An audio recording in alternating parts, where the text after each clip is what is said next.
दी छोड़ सतगुरु रामपाल जी परमेश्वर जी की जय हो।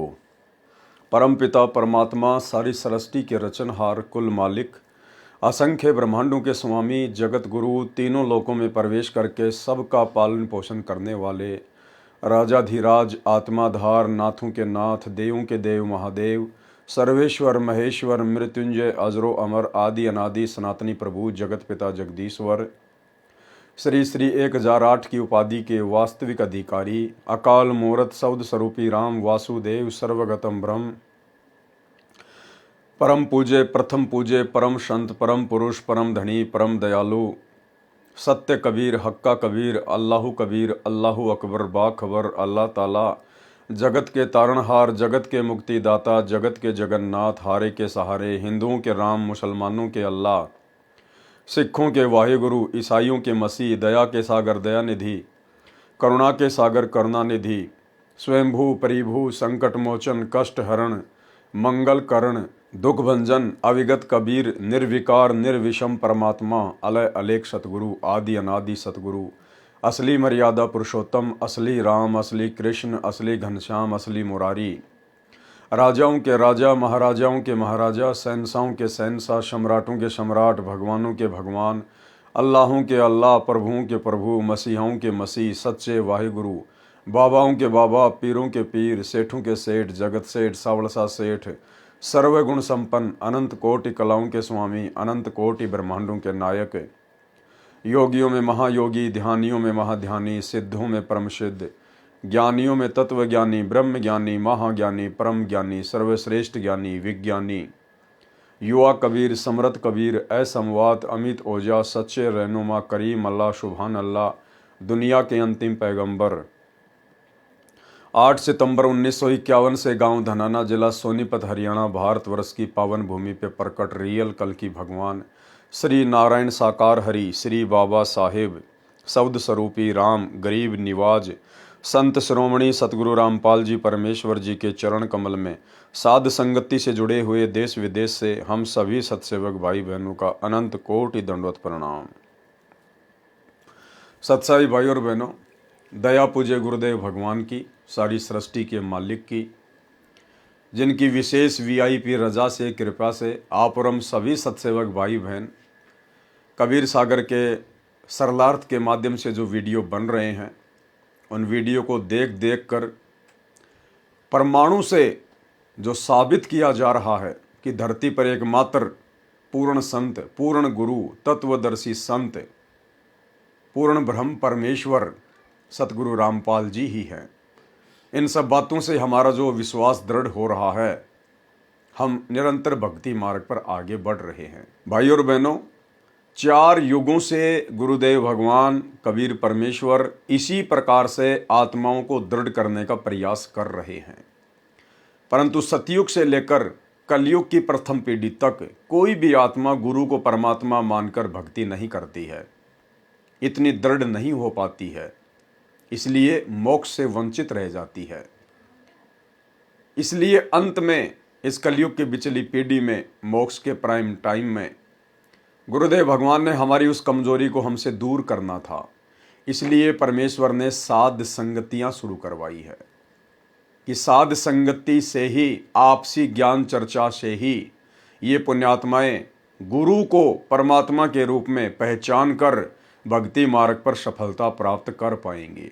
इसलिए जो जो भाई बहन साध संगति से जुड़ चुके हैं उन भाई बहनों का ये परम सौभाग्य है कि परमेश्वर ने उनको इस कलयुग की बिचली पीढ़ी में पूर्ण मोक्ष के लिए चुना है और उन चुनिंदा आत्माओं को आगे की जानकारी उपलब्ध करवाने के लिए किस प्रकार से गुरु को परमात्मा मानना है, किस प्रकार से हमने भक्ति मार्ग पर दृढ़ होकर पतिव्रता पद पर निरंतर आगे बढ़ना है, इन समस्त जानकारियों के लिए फिर गुरुदेव ने उन चुनिंदा आत्माओं को साध संगति से जोड़ दिया। इसलिए इस कलयुग की बिचली पीढ़ी में यदि आप साध संगति से जुड़े हुए हैं, पूर्णतया मर्यादा में हैं, गुरु को परमात्मा मानते हैं, ज्ञान को आधार बनाकर भक्ति कर रहे हैं, तो भाई और बहनों, आप निश्चित तौर पर गुरुदेव भगवान के विशेष हंस हैं, उनकी विशेष आत्मा हैं। तो कबीर सागर के सरलार्थ के ऊपर वीडियो बनाने की श्रृंखला जारी है। इस श्रृंखला में आज हमारा ये 28वें नंबर का वीडियो है। और भाइयों और बहनों, हनुमान बोध के सारांश को लेकर वीडियो बन रहा है। पिछले पार्ट में आप और हम सभी भगत भाई बहनों ने जिस प्रकार से हनुमान बोध के सारांश से पढ़ा कि करे करावे साइयां मन में लहर उठा, दादू सिर दर जीव के आप बगल हो जा। इन ब्रह्मा विष्णु महेश की, इन देवी देवताओं की, उनके अवतारों की और पीर पैगंबरों की तो केवल फोकट में महिमा बनी हुई है आध्यात्मिक अज्ञानता के चलते। अन्यथा सारे कार्य इन देवी देवताओं के, इन पीर पैगंबरों के अवतारों के, कबीर परमेश्वर, सबके अल्लाह, सबके मौला, सबके प्रभु सतगुरु रामपाल जी भगवान ही करते हैं, क्योंकि ये सक्षम नहीं हैं, ये समर्थ नहीं हैं। समर्थ केवल एक ही शक्ति है, कबीर देव सतगुरु रामपाल जी भगवान। और किस प्रकार से आपने हनुमान बोध के सारांश के पार्ट 1 में पढ़ा, देखा, समझा कि द्रोणागिरी पर्वत को हनुमान जी को सूक्ष्म रूप से शक्ति देकर उनके हाथों पर अपने हाथ रखकर गुरुदेव भगवान ने ही उस पर्वत को उठाया था। गुरुदेव भगवान ही उस पर्वत को श्रीलंका में लेकर गए थे और लक्ष्मण के माध्यम से हनुमान जी के अहंकार को तोड़ने के लिए गुरुदेव भगवान ने ही लक्ष्मण का रूप बनाकर और अपने तीर के अगले हिस्से पर हनुमान जी को और द्रोणागिरी पर्वत को जमीन से 50 फुट ऊपर उठा लिया।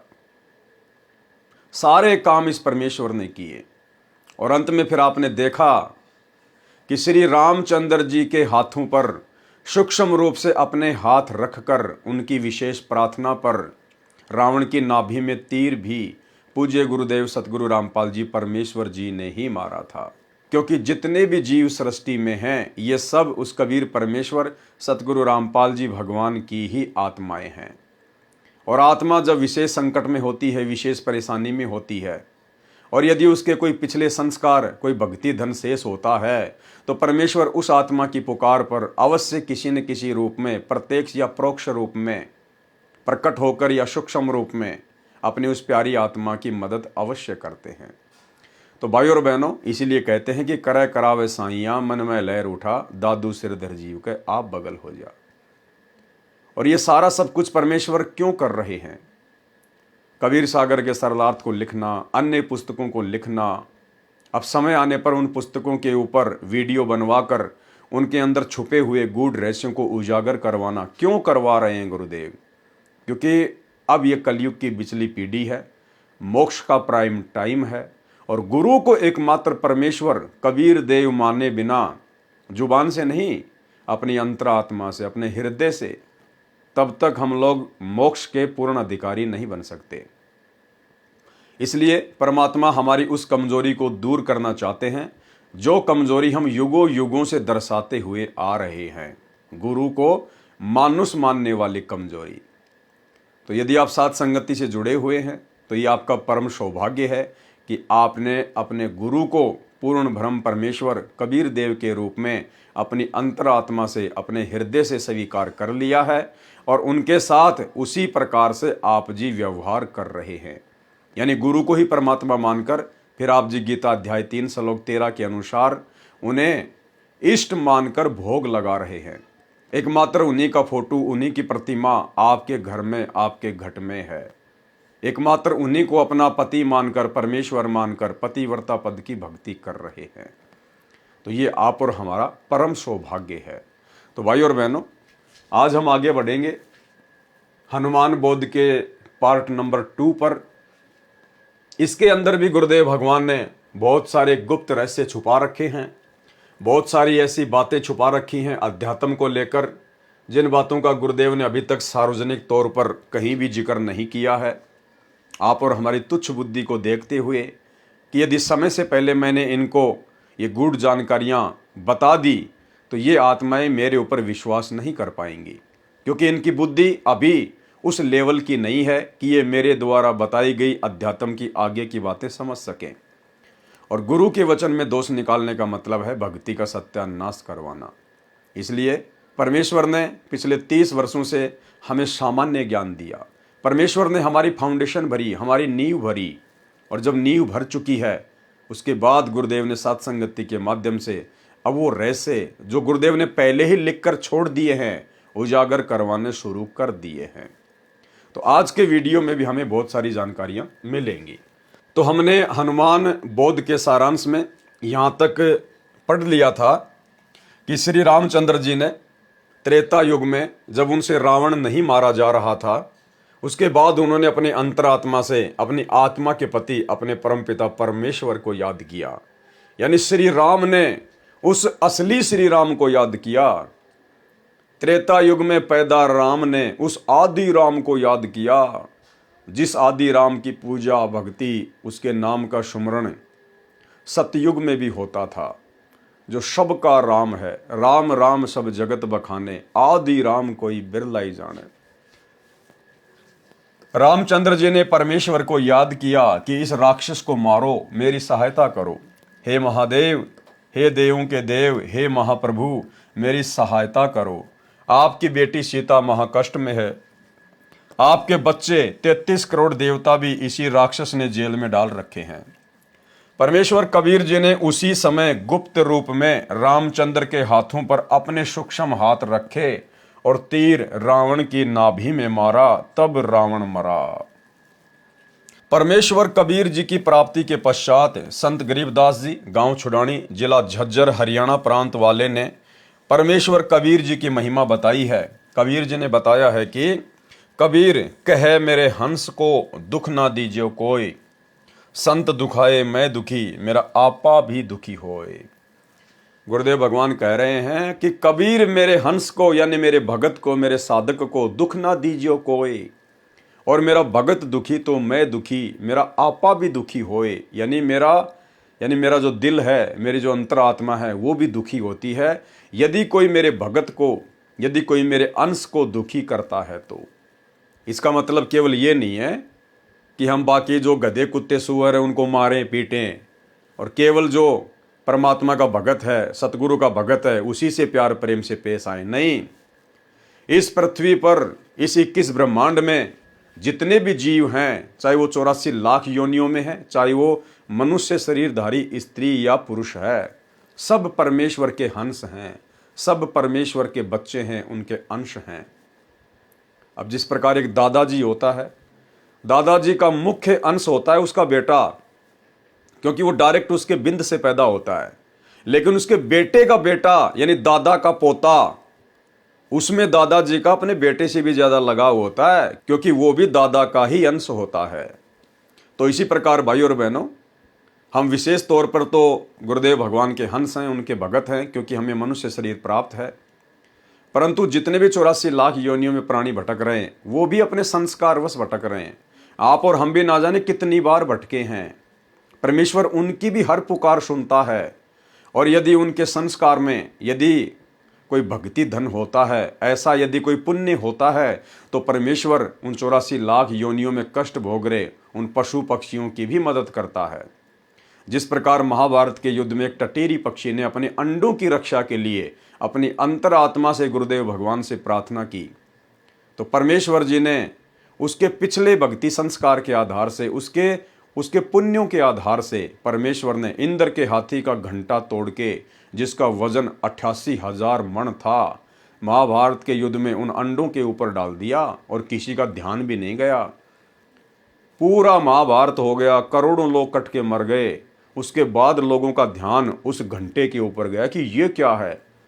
लोगों ने काफी मशक्कत के बाद जब उसको उठा के देखा, तो नीचे वो टटेरी पक्षी और उसके अंडे बिल्कुल सुरक्षित थे। यानी जिस महाभारत में अग्नि बाण चले, लाखों करोड़ों लोग मर गए, बड़े बड़े योद्धा मर गए, सूरवीर मर गए, लेकिन परमेश्वर ने उस टटेरी पक्षी के अंडों पर आंच भी नहीं आने दी। इसलिए भाई और बहनों, हमने किसी को भी मन कर्म वचन से दुखी नहीं करना है, किसी को भी परेशान नहीं करना है, कुवचन नहीं बोलना है। अन्यथा हम भक्ति करते करते भी, भगत कहलवा कर भी अपने गुरुदेव भगवान के दोषी रहेंगे।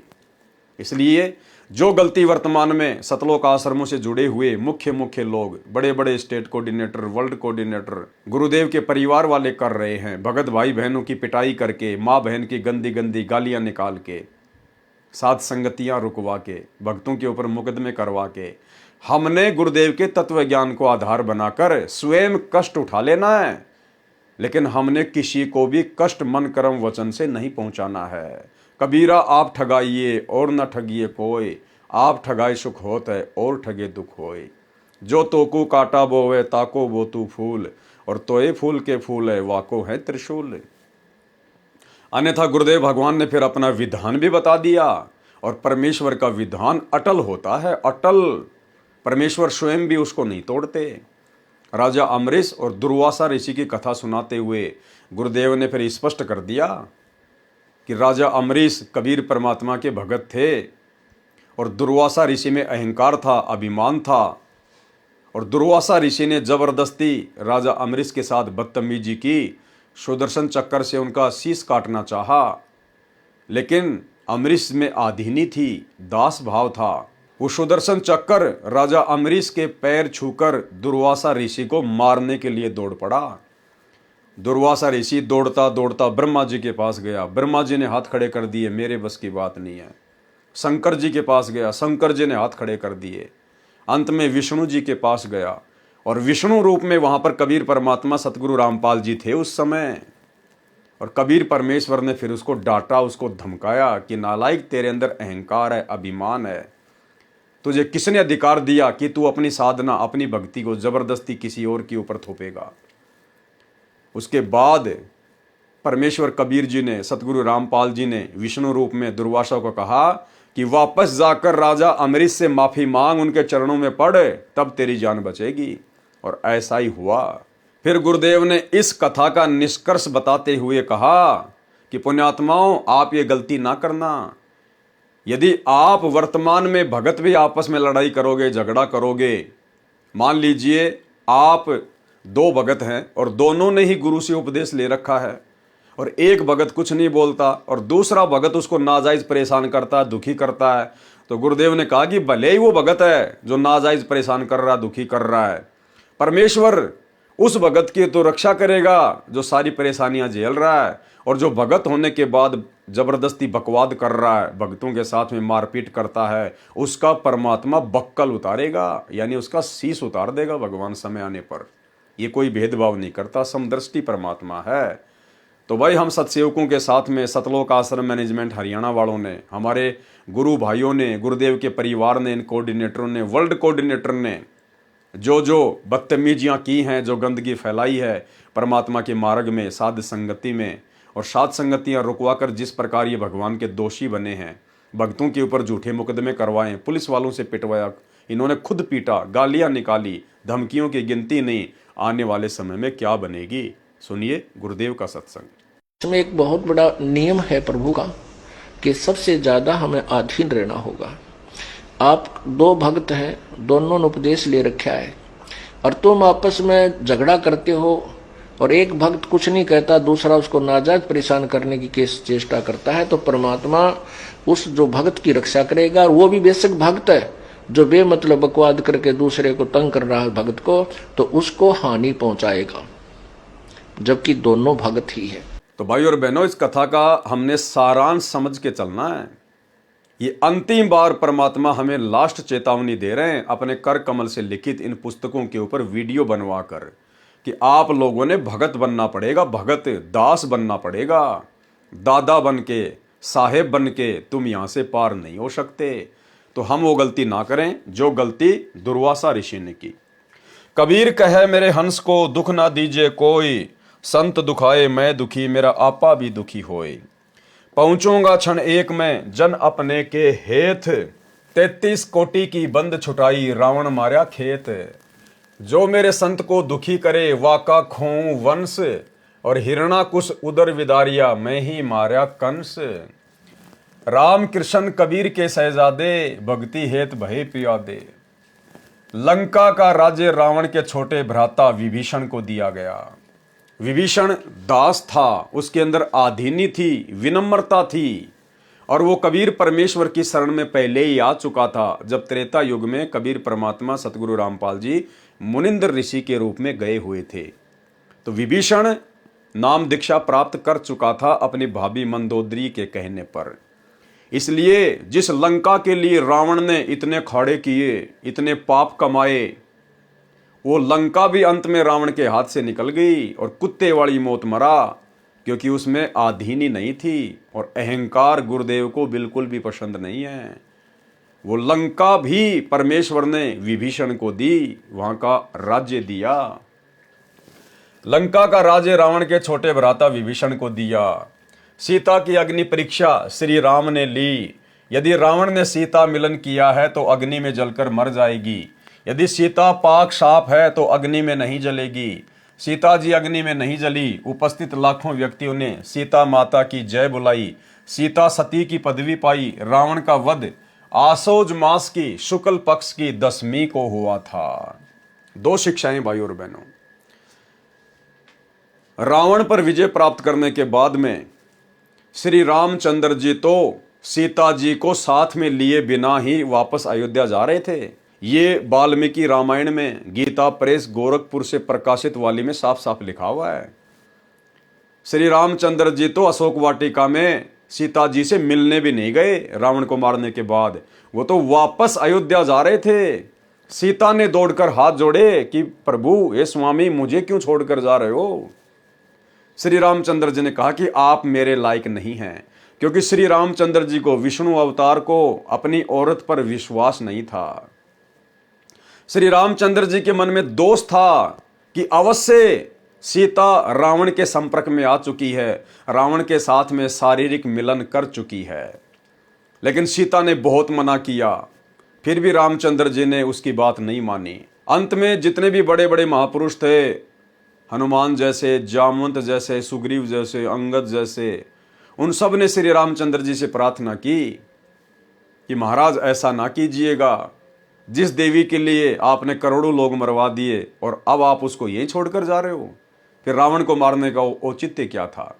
उसके बाद एक शर्त पर श्री रामचंद्र जी ने सीता को वापस अपने साथ अयोध्या ले चलने के लिए यश की कि मैं इसकी अग्नि परीक्षा लूंगा। यदि ये जलकर नहीं मरेगी तो मैं समझूंगा ये पाक साफ है, तब मैं इसको अयोध्या लेकर जाऊंगा। ऐसा ही किया गया। श्री रामचंद्र जी ने अपनी औरत पर विश्वास नहीं किया, उसको अग्नि में बैठा दिया।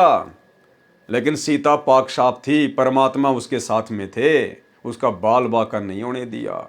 उसके बाद में श्री रामचंद्र जी लंका से सीता जी को अयोध्या लेकर आए।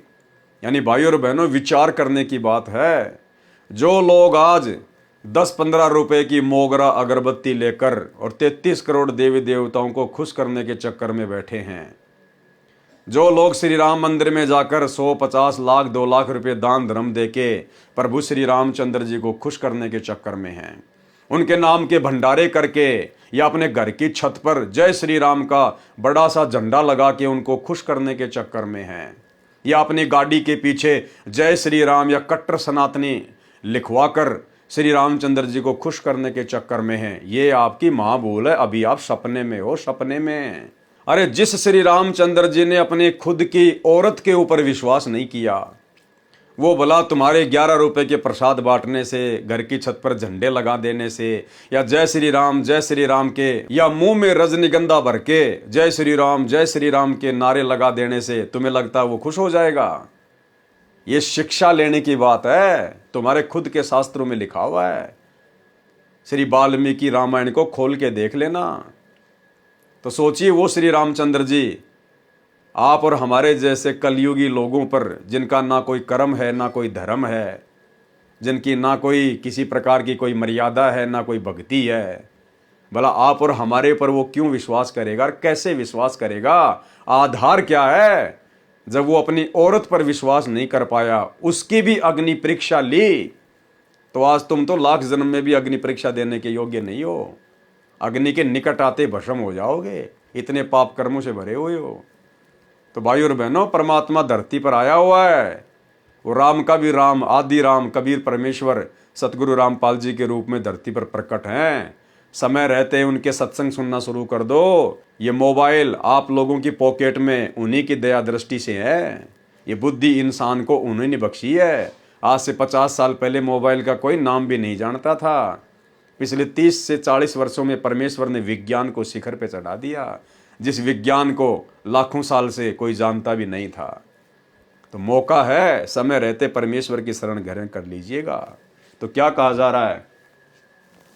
सीता की अग्नि परीक्षा श्री राम ने ली। यदि रावण ने सीता मिलन किया है तो अग्नि में जलकर मर जाएगी। यदि सीता पाक साफ है तो अग्नि में नहीं जलेगी। सीता जी अग्नि में नहीं जली। उपस्थित लाखों व्यक्तियों ने सीता माता की जय बुलाई।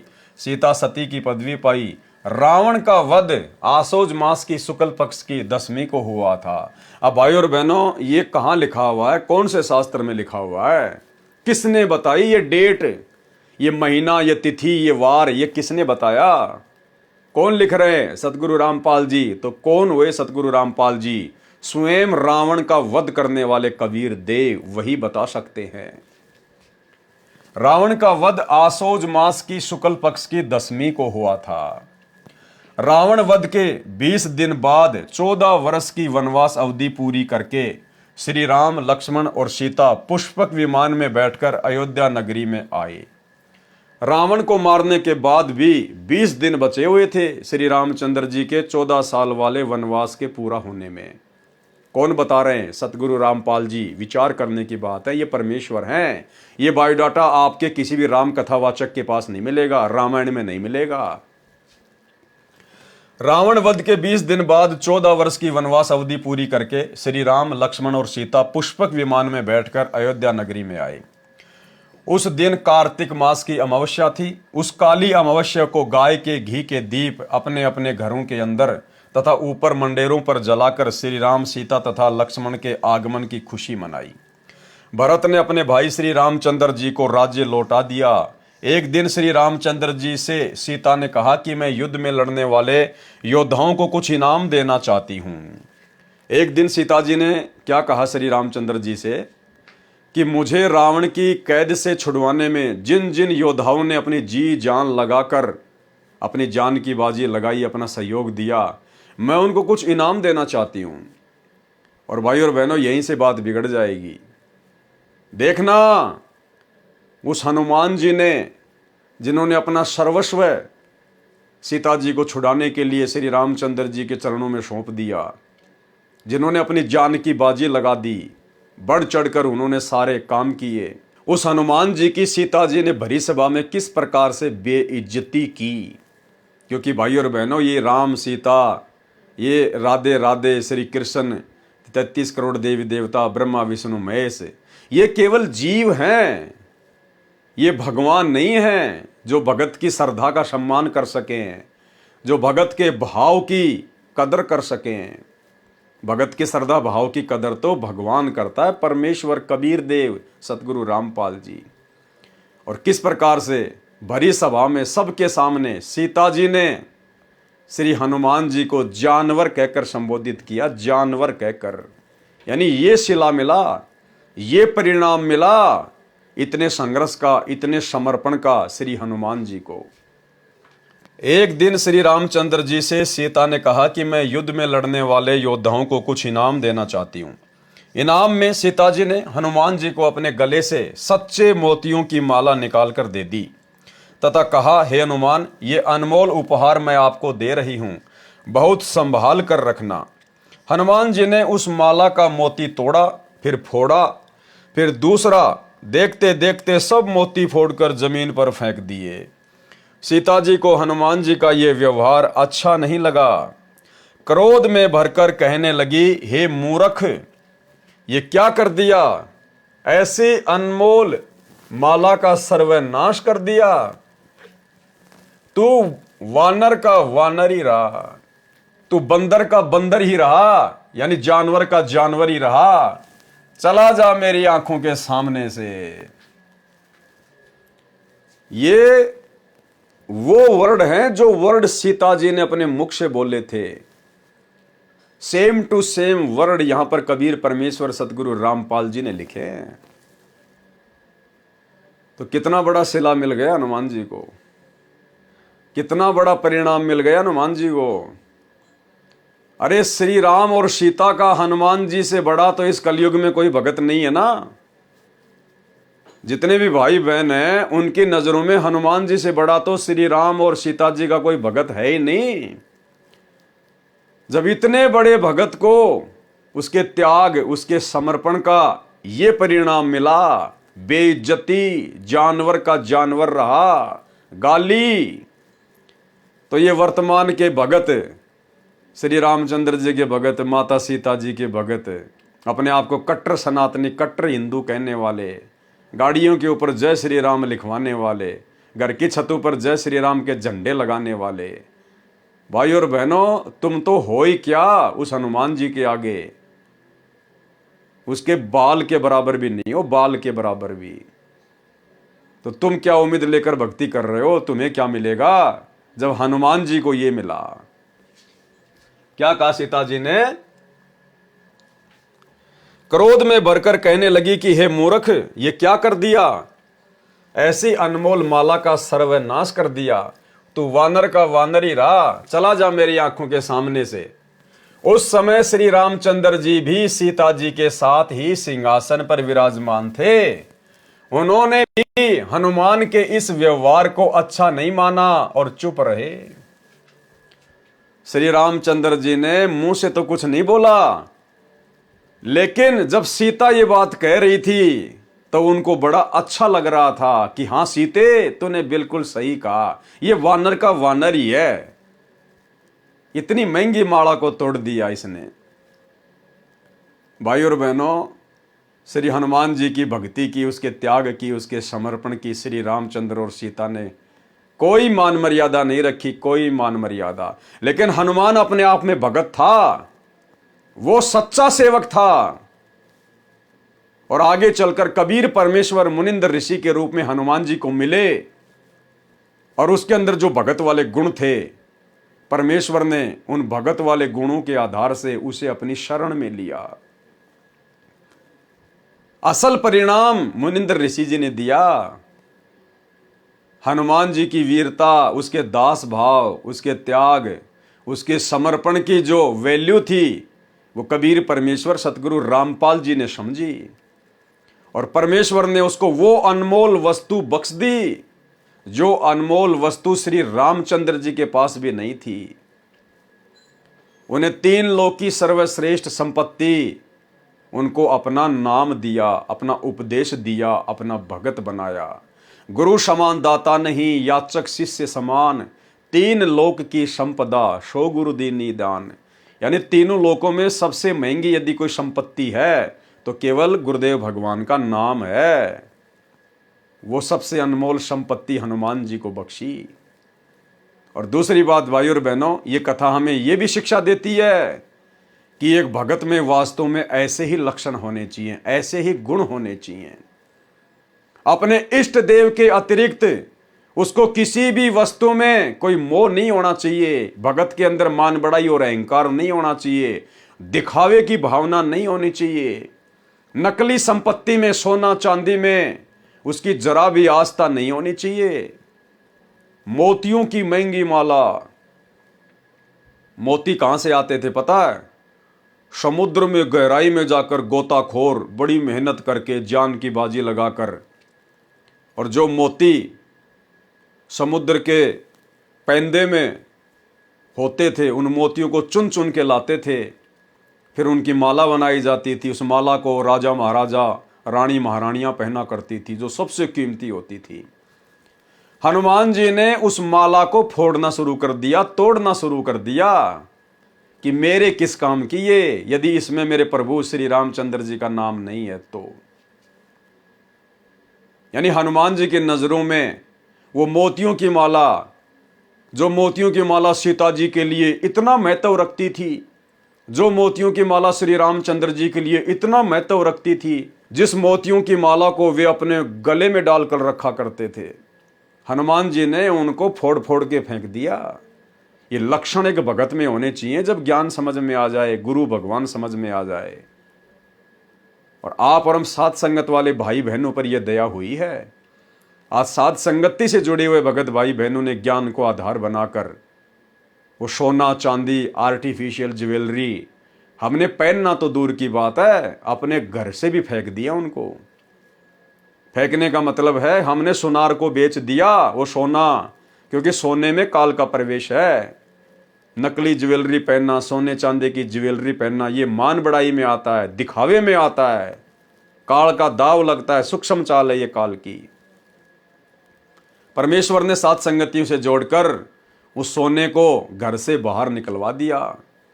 कुछ एक भाई बहन तो ऐसे हैं, उन्होंने दास को फोन किया कि भगत जी मैंने तो मेरे जो सोने चांदी की जो ज्वेलरी थी थोड़ी बहुत, मैंने तो उसको जो है नदी में डाल दिया।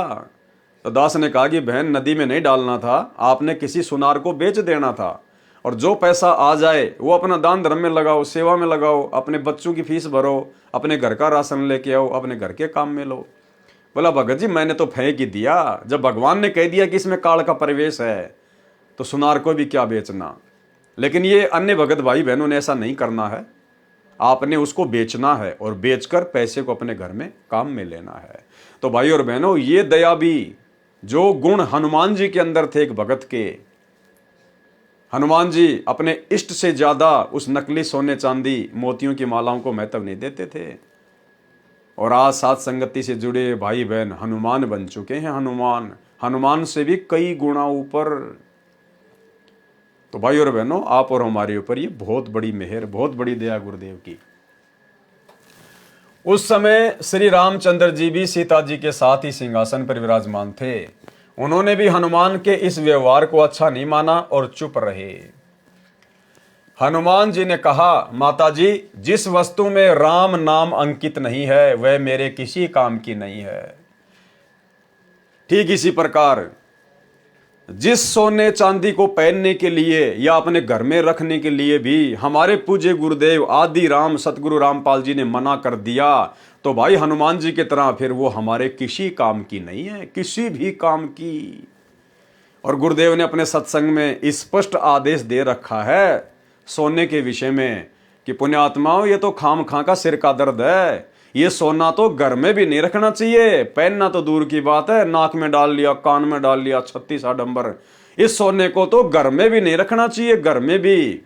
अर्थात सतगुरु रामपाल जी परमेश्वर जी का आदेश है कि सोना तो भगत के घर में भी नहीं रहना चाहिए। लेकिन जो भाई बहन ऐसे हैं जिनके ऊपर घर वालों का प्रेशर है, दबाव है, वो सोना बेचने नहीं देते हैं, चांदी बेचने नहीं देते हैं, तो आप जियो ने संघर्ष करना पड़ेगा। आपने कम से कम उसको पहनना छोड़ना पड़ेगा। घर वाले यदि उसको बेचने नहीं दे रहे हैं तो आपने अपने शरीर पर उस सोने चांदी को धारण नहीं करना है। भले 2 थप्पड़ खाने पड़े, गालियां खानी पड़े, बेइज्जती सहन करनी पड़े, इतना तो आपने करना पड़ेगा यदि अपने घर से बाहर नहीं कर सकते हैं तो। सुनिए गुरुदेव का सत्संग। भक्ति बिना क्या होते हैं ये भरम रहा संसारे, रति कंचन पाया नहीं रावण चलती बार।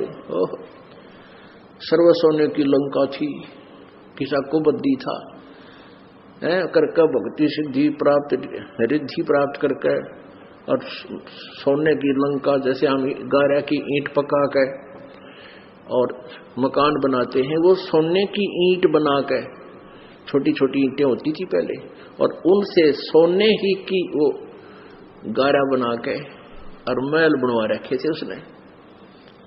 इतना धनी था। और आप दौरे मुश्किल से 50-20 ग्राम 20 तोले सोना होगा थर दौरे, घोड़ा बुढ़ा सेठ होगा जिस पर 20-30-40 तोले सोना हो गया। कहते वो रति नहीं लेके गए, ग्राम भी नहीं ले जा सका, तुम कहां ले जा सकोगे और के कला तोड़ दोगे 40 तोले सोने में। ये तो खाम खागा सर दर्द है। सोना तो घर में बना रखना चाहिए आपने, और ना इसको पहनना चाहिए। क्या फायदा, कान में डाल लिया, कान आंख नाक में डाल लिया, 36 पंगे कड़े बना लिए। परमात्मा ने इतना सुंदर शरीर दे रखे, इस पर आडंबर करने की कति जरूरत नहीं।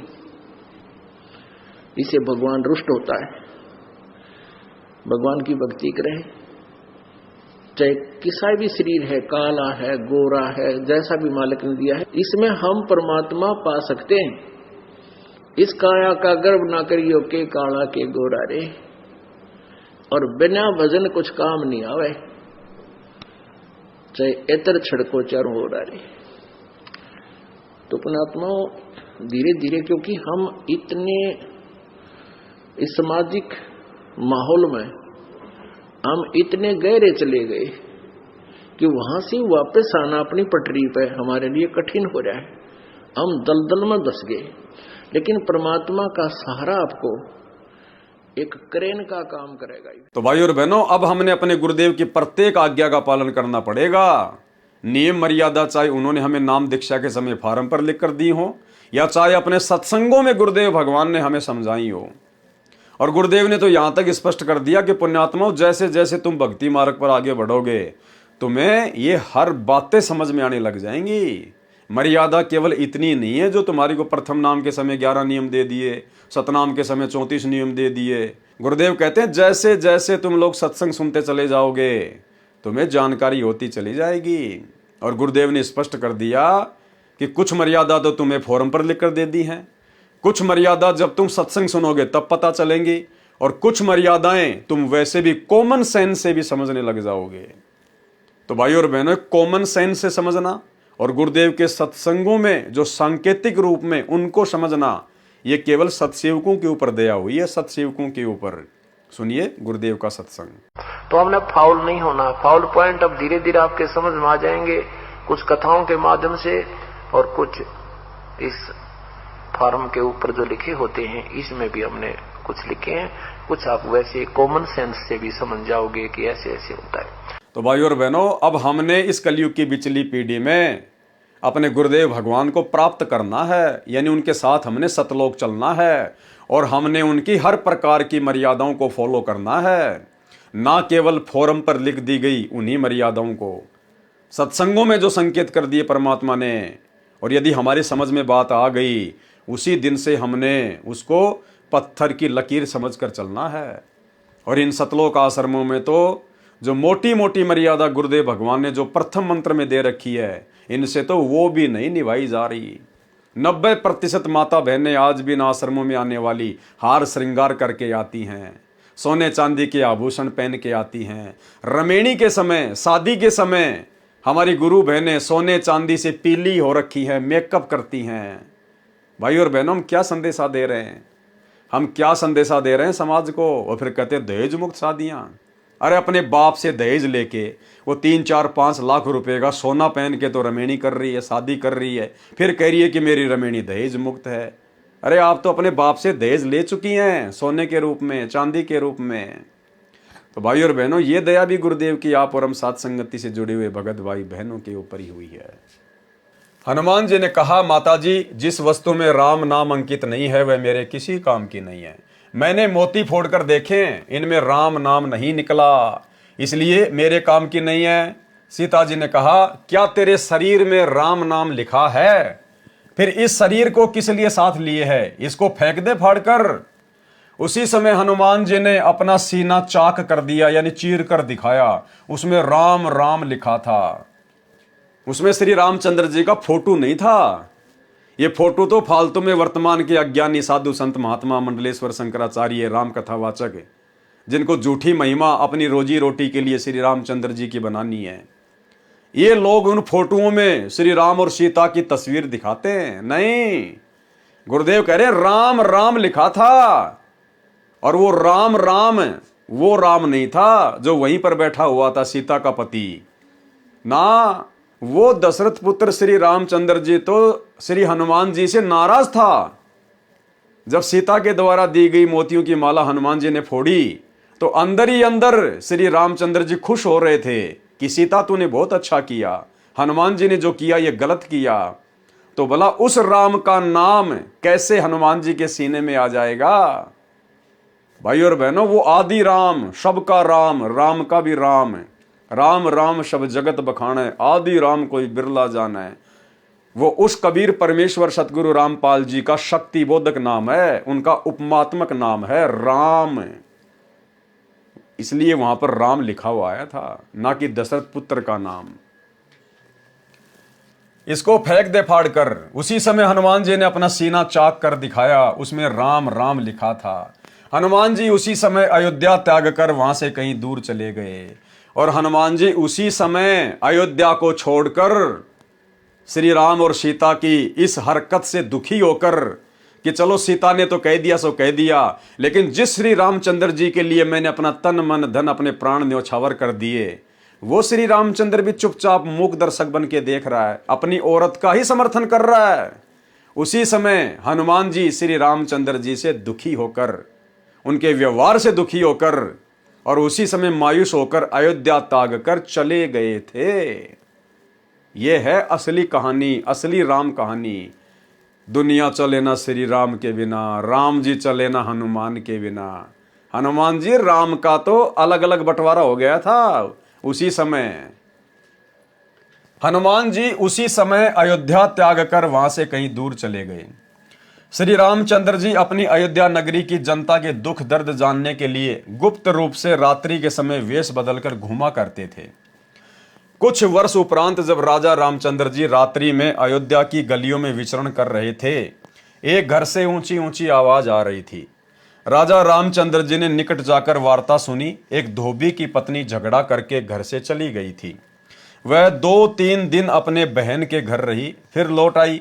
धोबी उसकी पिटाई कर रहा था, कह रहा था कि निकल जा मेरे घर से, तू 2 रात बाहर रहकर आई है, मैं तेरे को घर में नहीं रखूंगा, तू कलंकित है। वह कह रही थी, मुझे सौगंध भगवान की, सौगंध है राजा राम की, मैं पाक साफ हूं, आपने मारा तो मैं गुस्से से अपनी बहन के घर गई थी, मैं निर्दोष हूं। तो धोबी ने क्या कहा? धोबी ने कहा कि मैं दशरथ पुत्र रामचंद्र नहीं हूं जो अपनी कलंकित पत्नी को घर ले आया है, जो वर्षों रावण के साथ रही थी। अयोध्या नगरी के सब लोग लुगाई चर्चा कर रहे हैं, क्या जीना है ऐसे व्यक्ति का जिसकी पत्नी अपवित्र हो गई हो। राजा राम ने धोबी के मुख से यह बात सुनी तो कानों में मानो गरम तेल डाल दिया हो। इसको कहते हैं भाई और बहनों लोक लाज। ये लोक लाज भक्ति मार्ग में, परमात्मा की प्राप्ति में, मोक्ष प्राप्ति में सबसे बड़ी बाधा है। श्री रामचंद्र जी को उसी समय अपने मान सम्मान की, अपनी इज्जत की, अपनी कुल मर्यादा की चिंता हो गई कि तेरे विषय में तो अयोध्या की जनता ऐसी ऐसी बातें सोच रही है, तेरा तो जीना ही हराम है। वापस घर पे आ गया और दूसरे ही दिन सीता जी को, जो कि गर्भवती थी, उसको अयोध्या से जंगल में निकाल दिया, सिर्फ इस बात के कारण कि अयोध्या के लोग मेरे बारे में क्या सोच रहे हैं, मेरी तो इज्जत पे बाट लग गया। जबकि श्री रामचंद्र जी सीता जी की अग्नि परीक्षा लेकर लाए थे अयोध्या में, वो पाक साफ थी, उन्होंने अपनी आंखों देख लिया था। उसके बावजूद भी श्री रामचंद्र जी ने अपनी पत्नी की कोई इज्जत नहीं की, उन्हें अपनी पत्नी की कोई फिक्र नहीं रही। और एक धोबी की छोटी सी बात को लेकर और लोक लाज में पड़कर और अपनी पत्नी सीता को अयोध्या से जंगल में धक्के खाने के लिए निकाल दिया। तो विचार करो श्री रामचंद्र जी के पुजारियों, श्री विष्णु जी अर्थात श्री रामचंद्र जी के भक्तों, अरे तुम लगते ही क्या हो श्री रामचंद्र जी के, तुम तो उनके रिश्तेदारों के रिश्तेदार भी नहीं हो। जो अपनी पत्नी को अपनी आंखों से देखने के बाद भी कि ये पाक साफ है, अग्नि परीक्षा में मरी नहीं, जली नहीं, और अपनी धर्म पत्नी को, सीता को, और एक धोबी के कहने से और अयोध्या से बाहर निकाल दिया, उसको त्याग दिया, तो भला वो श्री राम तुम्हें क्यों अपनाएगा, कैसे अपनाएगा? तुम उसके लगते ही क्या हो? ये शिक्षा लेने की बात है, इतिहास से तुम सब जानते हो इस घटना को।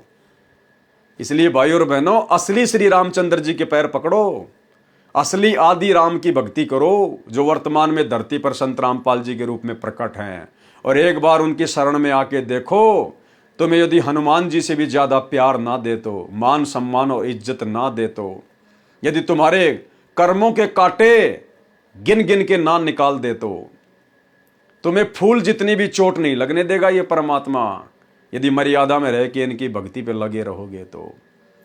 तुमने लाखों साल रामचंद्र की भक्ति की है, एक बार वास्तविक रामचंद्र की भक्ति करके देखो, सतगुरु रामपाल जी की, तुम्हें वो देगा जो लाखों साल से तुम्हारे बुजुर्गों को भी नहीं मिला। राजा राम ने धोबी के मुख से ये बात सुनी तो कानों में मानो गर्म तेल डाल दिया हो। अगले दिन रामचंद्र जी ने सभा बुलाई तथा नगरी में चल रही चर्चा के विषय में बताया और कहा कि यह चर्चा तब बंद हो सकती है जब मैं सीता को घर से निकाल दूंगा। उसी समय सीता जी को सभा में बुलाया गया तथा घर से निकलने का आदेश दे दिया गया। ध्यान रखना भाई और बहनों, हमने शिक्षा लेकर आगे बढ़ना है। ये कथाएं अलग चीज हैं, कथाओं के माध्यम से हमने शिक्षा लेनी है, इसीलिए परमात्मा वीडियो बनवा रहे हैं। इस भक्ति मार्ग में यदि हम भगत भाई बहन गुरु से उपदेश लेने के बाद अगर लोक लाज में पड़े रहेंगे, अपने रिश्तेदारों की बातों को महत्व देंगे, समाज की बातों को महत्व देंगे जो कि ज्ञान विरुद्ध होंगी, भक्ति विरुद्ध होंगी, अपने घर परिवार वालों की ही उन बातों को महत्व देंगे जो भक्ति विरुद्ध होंगी, तो हम जिंदगी में कभी भी मोक्ष प्राप्ति नहीं कर पाएंगे, गुरुदेव के चरणों में जगह नहीं बना पाएंगे। अच्छे से हम पहले ज्ञान को समझें, उसके बाद गुरु से दीक्षा लें, और गुरु से दीक्षा लेने के बाद यदि काल प्रेरणा से आपके मन में दोष पैदा करने के लिए या आपके ऊपर दबाव डालने के लिए, यदि काल प्रेरणा से आपके रिश्तेदार, समाज वाले, जहाँ पे आप मेहनत मजदूरी ऑफिस में काम करते हैं, वहाँ पे आपके साथी सहपाठी आपको चाहे कुछ भी क्यों ना कहें, कैसे भी बातें क्यों ना बनाएं, आपने उनकी बातों का 1% भी अपने ऊपर कोई असर नहीं करना है। आपने उनकी बातों को महत्व देना ही नहीं है, ध्यान ही नहीं देना आपने कि भोगते रहेंगे, इनको ज्ञान नहीं है। जो मैं अपने गुरुदेव भगवान के विषय में जानता हूं, ये क्या जाने, ये ना उनका शिष्य है, ना उनके सत्संग सुनता है, ये भला क्या जाने मेरे गुरुदेव के बारे में और भक्ति विधि के बारे में। यदि हम लोकलाज में आ गए, शर्मा शर्मे में आ गए, दबाव में आ गए, तो भाई और बहनों, परमात्मा ने मीराबाई का उदाहरण दिया कि वो मीराबाई भी अगर लोकलाज में आ जाती, घर परिवार के दबाव में आ जाती, कैसे मीराबाई के देवर ने उसको दुखी किया, परेशान किया, मारने तक का प्रयत्न किया। मीराबाई की माँ भी आकर उस पर दबाव डाल रही है, समझा रही है कि सत्संग में जाना मीरा छोड़ दे। गुरुदेव ने कहा कि वो मीराबाई यदि उस समय लोकलाज में आ जाती, दबाव में आ जाती और भक्ति छोड़ देती, आज कहीं पर वो कुतिया बन के घूम रही होती। आज उस मीराबाई के जैसे 300 मीराबाई मरती हैं। परमात्मा उनकी सार संभाल क्यों नहीं कर रहा? तो गुरुदेव भगवान कहते हैं कि आपने दृढ़ होकर भक्ति करनी है। लोक लाज मर्याद जगत की, तिणके जू तोड़ बगावे, जब कोई राम भगत गति पावे। और मालिक कहते हैं लोक लाज ना कीजिए, निर्भय हो रहिए, जय मन चावे राम को तो दासा तन धरिए। आप आधीनी भाव से रहना, किसी के साथ में झगड़ा मत करना, मारपीट लड़ाई मत करना, भले आपको कोई 2 थप्पड़ मार दे, 2 गालियां निकाल दे, आप सुनते रहिएगा, परमात्मा समय आने पर सब कुछ सेट कर देगा।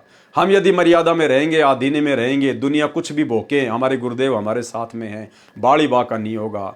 और यदि लोकलाज में आ गए, अपने कुल की मर्यादाओं में आ गए, दबाव में आ गए, भक्ति छोड़ दी, तो परमात्मा कहते हैं कुल करने के कारण हंसा गया बिगोय, और फिर यो कुल के कर लेगा जब तू 4 पाए का होई।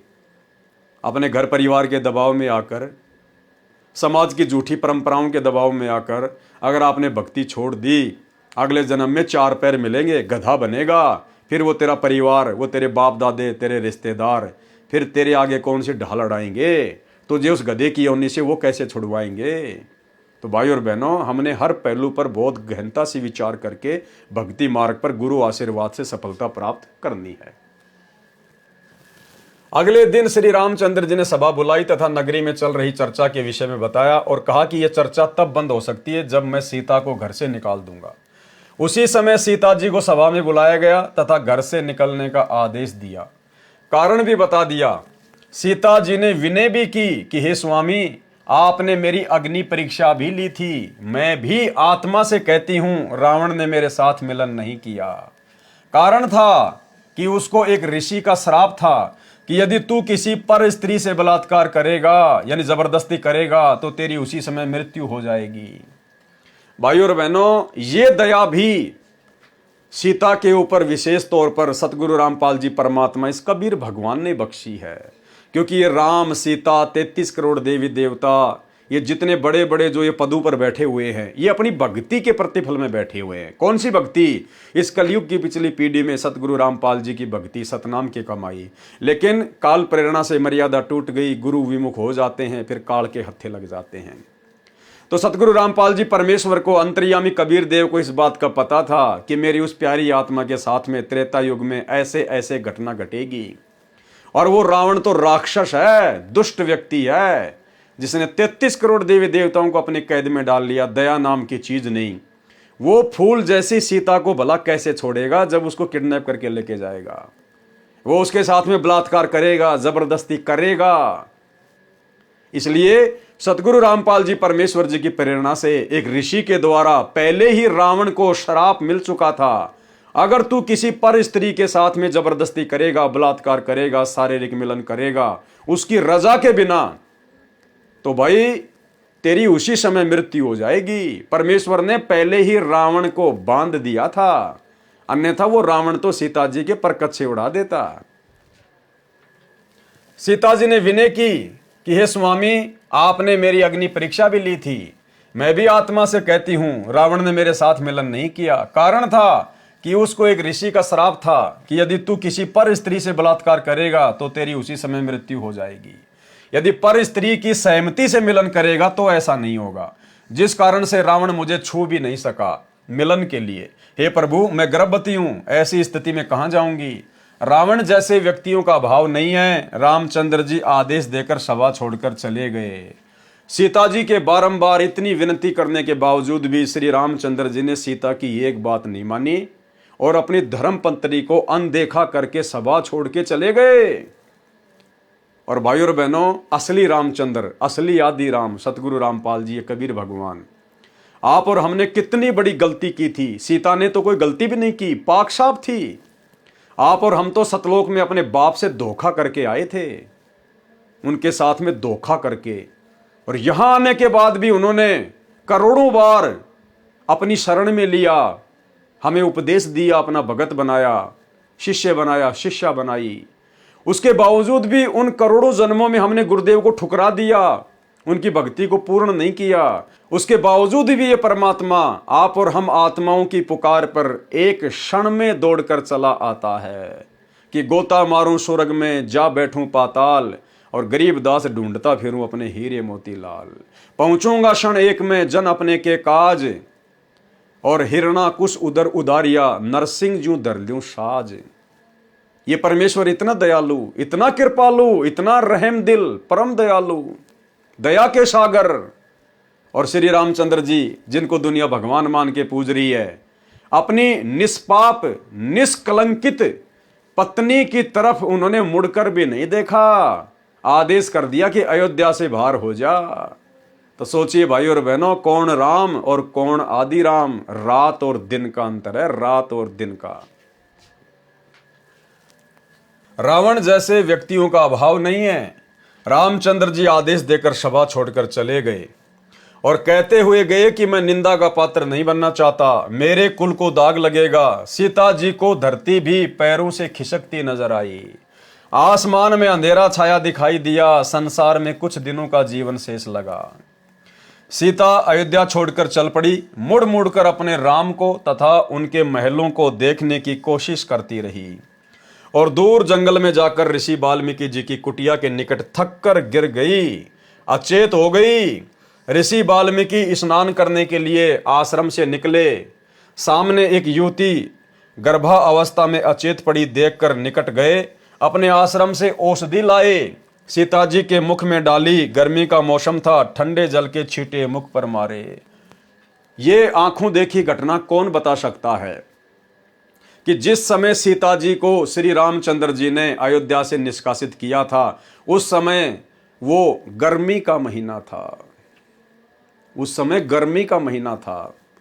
और ऋषि वाल्मीकि जी की कुटिया के पास जैसे ही वो जाकर गिरी, तो ऋषि जी अपनी कुटिया से दवाई लेकर आए, औषधि लेकर आए। क्या रामायण में लिखा हुआ है? किसी राम कथावाचक ने बताई? ये गुप्त बातें हैं जो केवल परमेश्वर ही बता सकते हैं, आप और हमारे विश्वास को दृढ़ करने के लिए कि जो महापुरुष कबीर सागर के सरलार्थ को लिख रहा है वो स्वयं आदि पुरुष है, अनादि पुरुष है, कबीर परमेश्वर है। ऋषि वाल्मीकि स्नान करने के लिए आश्रम से निकले, सामने एक युवती को गर्भावस्था में अचेत पड़ी देखकर निकट गए, अपने आश्रम से औषधि लाए, सीता जी के मुख में डाली। गर्मी का मौसम था। क्या कह रहे हैं गुरुदेव? गर्मी का मौसम था, ठंडे जल के छींटे मुख पर मारे। उसी समय सीता जी सचेत होकर बैठ गई। ऋषि ने नाम और गांव पूछा तो बताया कि नीचे पृथ्वी है, ऊपर आसमान है। आगे कुछ भी बताने से इनकार कर दिया। ऋषि दयावान होते हैं। कहा, बेटी संसार तो स्वार्थ का है, धन्यवाद कर परमात्मा का, तू मेरे आश्रम में आ गई। यानी ऋषि वाल्मीकि जी की कुटिया के पास जाकर अचेत होकर गिरना, ये भी सीता के ऊपर गुरुदेव सतगुरु रामपाल जी भगवान का एक रहम था, क्योंकि वो परमेश्वर की आत्मा थी, परमेश्वर ने उसको संभाल के रखना था। बेटी मुझे अपना पिता मान और मेरे पास रह। सीता जी ऋषि वाल्मीकि जी के आश्रम में रहने लगी। ऋषि ने भी बात आगे नहीं बढ़ाई। परमेश्वर कबीर जी जो त्रेता युग में ऋषि मुनिंदर जी के रूप में लीला करने आए थे, हनुमान जी से मिले। सतसाहे बोला, हनुमान जी ने राम राम कहा तथा खड़ा होकर ऋषि जी का सत्कार किया तथा एक पत्थर पर स्वयं बैठ गए, दूसरे पर ऋषि को बैठने के लिए आग्रह किया। दोनों ने स्थान ग्रहण कर लिया। हनुमान जी ऋषि जी को पहचानने की कोशिश करने लगे। ऋषि जी ने कहा, क्या सोच रहे हो हनुमान, मैं वही ऋषि हूं। मेरे आश्रम में वानर ने सीता जी का कंगन घड़े में डाला था, उसमें अन्य कंगन भी वैसे ही थे। हे हनुमान, वह कंगन कैसा रहा?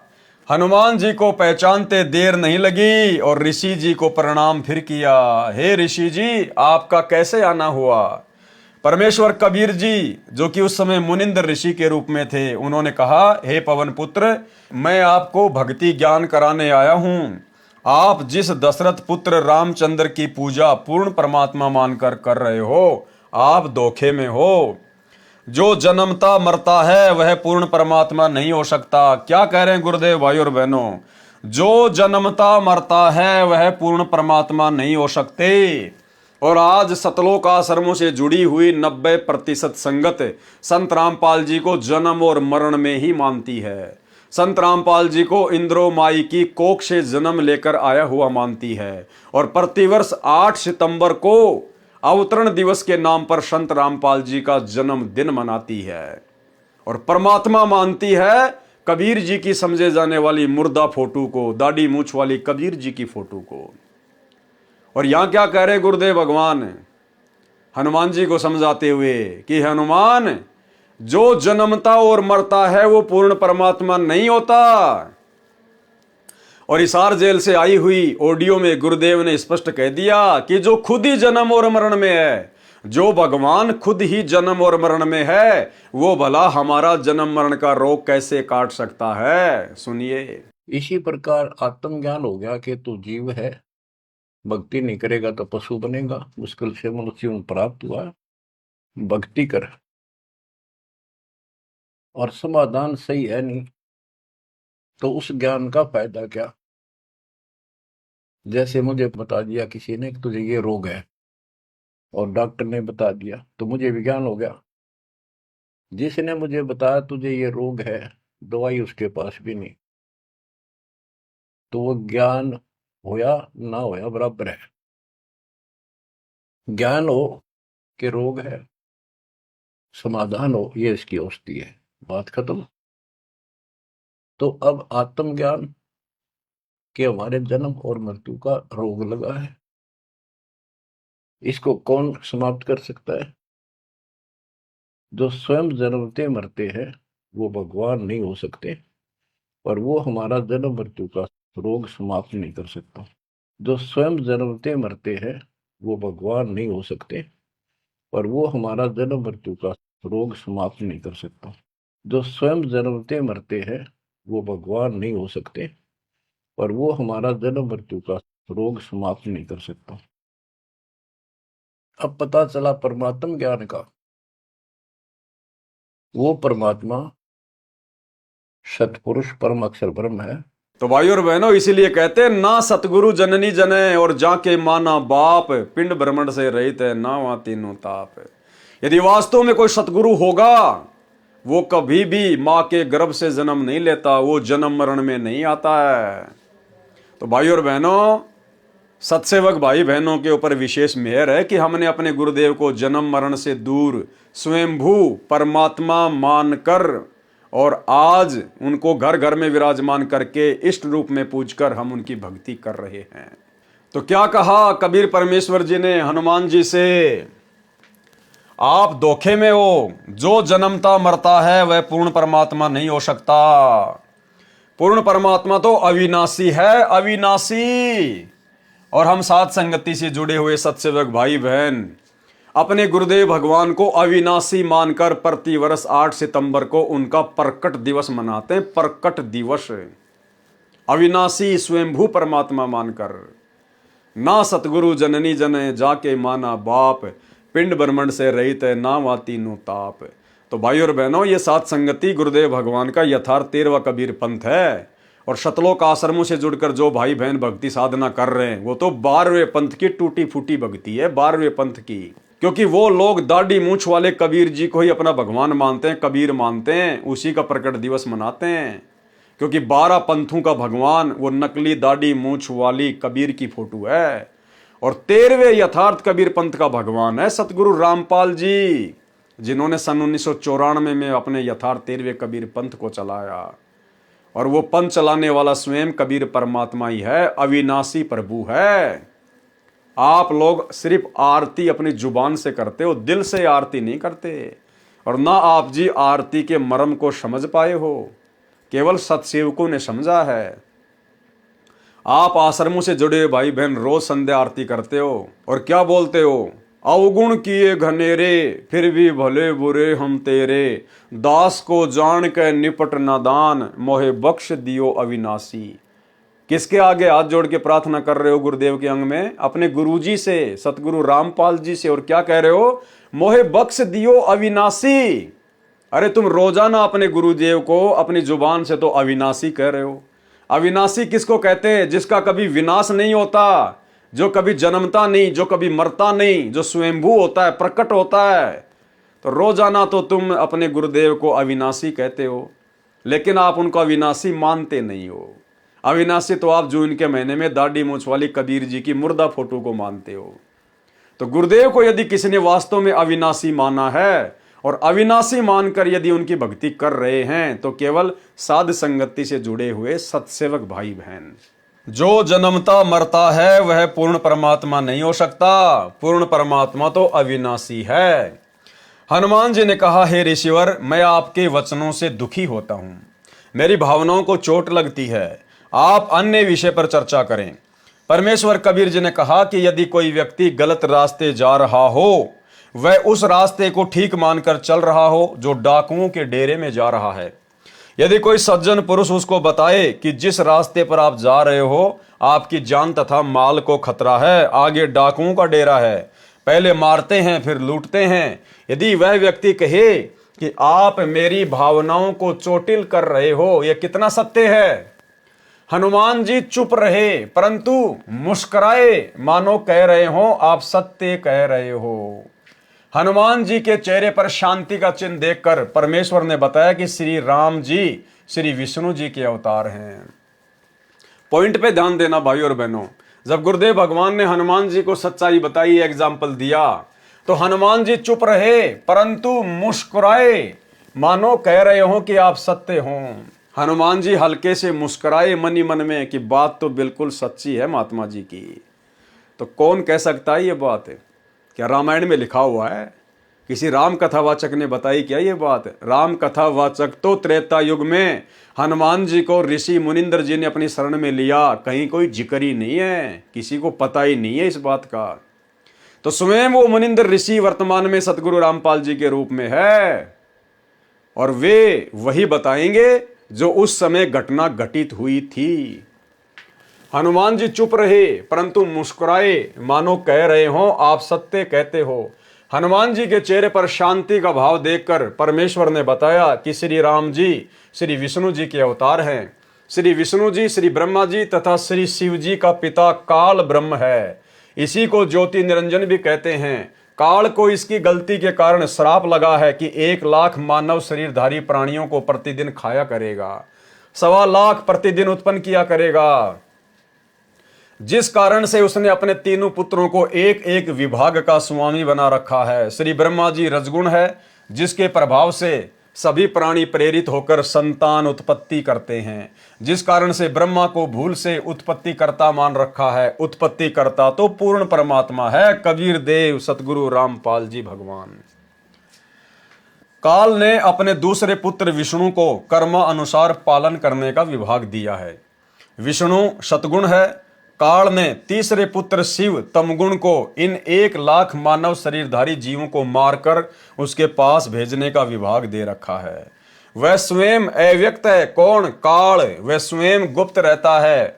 आप देख रहे हो, यहां कोई भी जीव अमर नहीं है। देवता भी मरते हैं, ब्रह्मा विष्णु शिव भी जन्मते मरते हैं।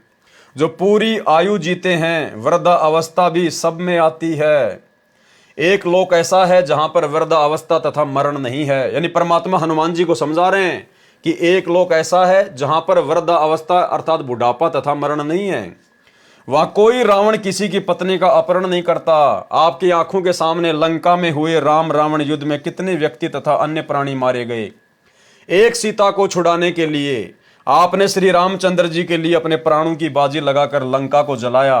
रावण का भाई अहि रावण जो पाताल का राजा था, वह राम तथा लक्ष्मण का अपहरण करके ले गया। उनकी बलि देने वाला था। आप वहां गए और उन दोनों को जीवित लाए। आप ही बताएं, वे परमात्मा है? भाइयों और बहनों, गहरी बात है, गहरी बात। हमें केवल शिक्षा लेनी है, अपने विश्वास को दृढ़ करना है। इस काल तक की नीचे की जितनी भी शक्तियां हैं और ये काल, इन सब से हमने अपनी आस्था को पूरी तरह से हटाना है। कितनी महत्वपूर्ण बात गुरुदेव ने मुनिंद्र ऋषि के रूप में हनुमान जी को बताई। क्या कहा कि आप जिस श्री रामचंद्र जी को भगवान मान रहे हैं, परमात्मा मान रहे हैं, सर्वश्रेष्ठ मान रहे हैं ना, कहते हैं ध्यान दो इस बात पे। श्री रामचंद्र जी के लिए आपने प्राणों की बाजी लगाकर लंका को जलाया। रावण का भाई अहि रावण जो पाताल का राजा था, वह राम तथा लक्ष्मण का अपहरण करके ले गया। अहि रावण, रावण का भाई जो पाताल लोक का राजा था, और वो लक्ष्मण और राम को बंधक बना के दोनों को किडनैप करके पाताल लोक में ले गया और उनकी बलि देने वाला था। उसी समय आप हनुमान वहां पहुंच गए और उन दोनों को छुड़वा कर लाए। आपने फिर अहि रावण को मारा। अब बताइए, क्या श्री रामचंद्र जी भगवान हो सकते हैं? यानी गुरुदेव हनुमान जी को समझा रहे हैं और आप और हमने दूसरे तरीके से समझना है।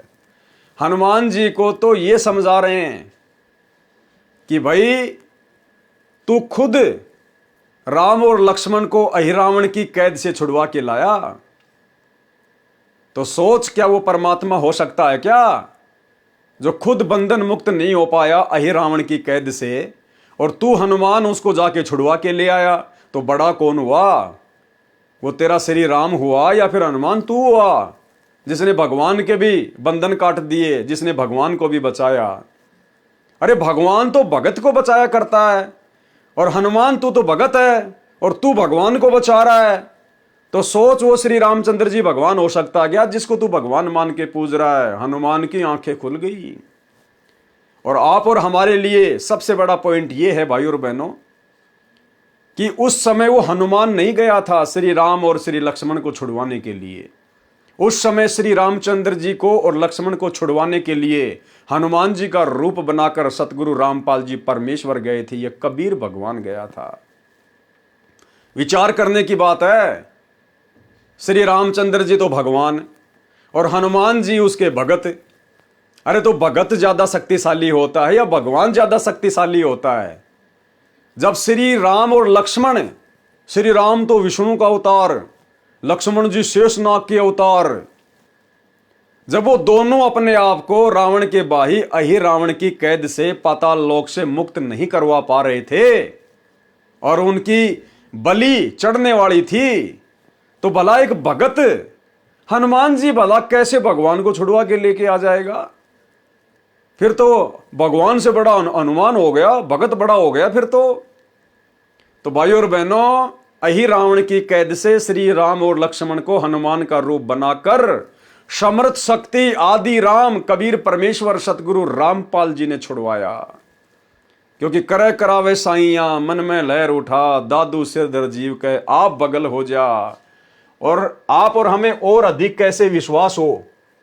आप और हम भाई बहन प्रतिदिन रोजाना असुर निकंदन रमेणी करते हैं, असुर निकंदन रमेणी। और इस रमेणी में गुरुदेव ने क्या बताया कि 33 करोड़ देवी देवताओं की और काल की जो मुख्य शक्तियां हैं उनकी महिमा है, लेकिन ये उनकी वास्तविक महिमा नहीं है। इस महिमा के पीछे हाथ कबीर देव का है, कबीर परमात्मा का है। केवल इनको तो फोकट में खुश किया जा रहा है देवी देवताओं को। और इस रमैनी में श्री ब्रह्मा विष्णु महेश के द्वारा जितने भी महान कार्य किए गए हैं, उन महान कार्यों के पीछे जिस शक्ति का हाथ है वो है कबीर देव सतगुरु रामपाल जी। और क्या कह रहे हैं परमात्मा? रावण मही रावण से मारे, मही रावण या फिर अहि रावण दोनों एक ही हैं। रावण मही रावण से मारे और सेतु बांध से ना दल तारे, जरा सिंध और बाली खपाए, कंस केश चानोर हराए। तो रावण को भाई और बहनों किसने मारा सूक्ष्म रूप में? सतगुरु रामपाल जी ने, कबीर परमेश्वर ने। तो रावण के छोटे भाई को फिर कौन मारेगा? मही रावण को कौन मारेगा? वही सतगुरु रामपाल जी भगवान। सेतु बांध से ना दल तारे, रामचंद्र जी का पुलिया किसने बनवाया? कबीर परमेश्वर सतगुरु रामपाल जी ने। तो गुरुदेव स्पष्ट कर रहे रमैनी में कि रावण मही रावण से मारे, सेतु बांध से ना दल तारे, यानी सर्व कार्य हमारे गुरुदेव भगवान ने किए। अन्यथा ये तो जीव हैं आप और हमारी तरह, बालक हैं बालक। मुसड़ तो दादाजी उठा सकता है, बच्चे को तो केवल फोकट की महिमा दे रखी है कि मेरे बेटे ने मूसल उठा लिया, मेरे बेटे ने मूसल उठा लिया। तो सारे काम हमारे गुरुदेव भगवान ने किए। इन सभी देवी देवताओं के, ब्रह्मा विष्णु महेश के, दुनिया में जो भी आप बड़ी बड़ी लीलाएं देखते हैं देवी देवताओं की, उन सब के पीछे हाथ हमारे गुरुदेव भगवान का, कबीर परमात्मा का। इसलिए हमारे गुरुदेव भगवान की महिमा नहीं की जा सकती। हमारे पास में शब्द नहीं है इनकी महिमा के लिए। 7 समुद्र की मसी करूं, लेखनी करूं बन राय, और धरती का कागज करूं, पर सतगुरु गुण लिख्या ना जाए। रावण का भाई अहिरावण जो पाताल का राजा था, वह राम तथा लक्ष्मण का अपहरण करके ले गया, उनकी बलि देने वाला था। आप वहां गए और उन दोनों को जीवित लाए। आप ही बताएं वे परमात्मा हैं। जिस समय नाग फांस शस्त्र के छोड़ने से सर्पों ने श्री राम तथा आप तथा सर्व सेना व लक्ष्मण तक बांध दिया था, सर्प आप सबको जकड़े हुए थे, आप सब विवश थे। अब बताओ, अब हनुमान जी लक्ष्मण और रावण को पाताल से छुड़वा के कैसे ले आएगा? हनुमान जी भी असमर्थ है। जब रावण ने अपनी सिद्धि शक्ति से रामचंद्र जी की पूरी सेना को राम लक्ष्मण हनुमान सहित नाग फांस में बांध दिया था, उस समय हनुमान जी भी बिल्कुल सावधान होके खड़े हुए थे और चारों तरफ उनके सर्प लिपटे हुए थे, उनको जकड़ रखा था। श्री हनुमान जी अपने आप को बंधन मुक्त नहीं करा पाए, श्री रामचंद्र जी अपने आप को बंधन मुक्त नहीं करा पाए। और उस समय श्री रामचंद्र जी ने अपने वाहन से पुकार की, हे गरुड़ मेरी रक्षा कर, हे गरुड़ मेरी रक्षा कर। अब वो गरुड़ कहां से रक्षा कर देगा बेचारा? वो तो पक्षी है, वो तो भगवान की सवारी है। जब भगवान अपने बंधन नहीं काट पा रहा तो भगवान का भगत कहां से काट देगा? तो उस गरुड़ रूप में भी इसी समर्थ शक्ति सतगुरु रामपाल जी भगवान ने सबको बंधन मुक्त किया। और परमेश्वर ने फिर कहा कि काटे बंधन विपत्ति में और कठिन कियो संग्राम, और चिन्ह रे नर प्राणियों वो गरुड़ बड़ो के राम है। तो भाई और बहनों, ये सारी मिथ्या, ये सारी दंत कथाएं जो आज से पहले चल रही थी कि गरुड़ ने रामचंद्र जी को नाग फांस से मुक्त किया, रावण ने राम और लक्ष्मण को अहिरावण की कैद से छुड़वाया, हनुमान जी द्रोणागिरी पहाड़ को उठा लाए, ये सब फोकट की महिमा।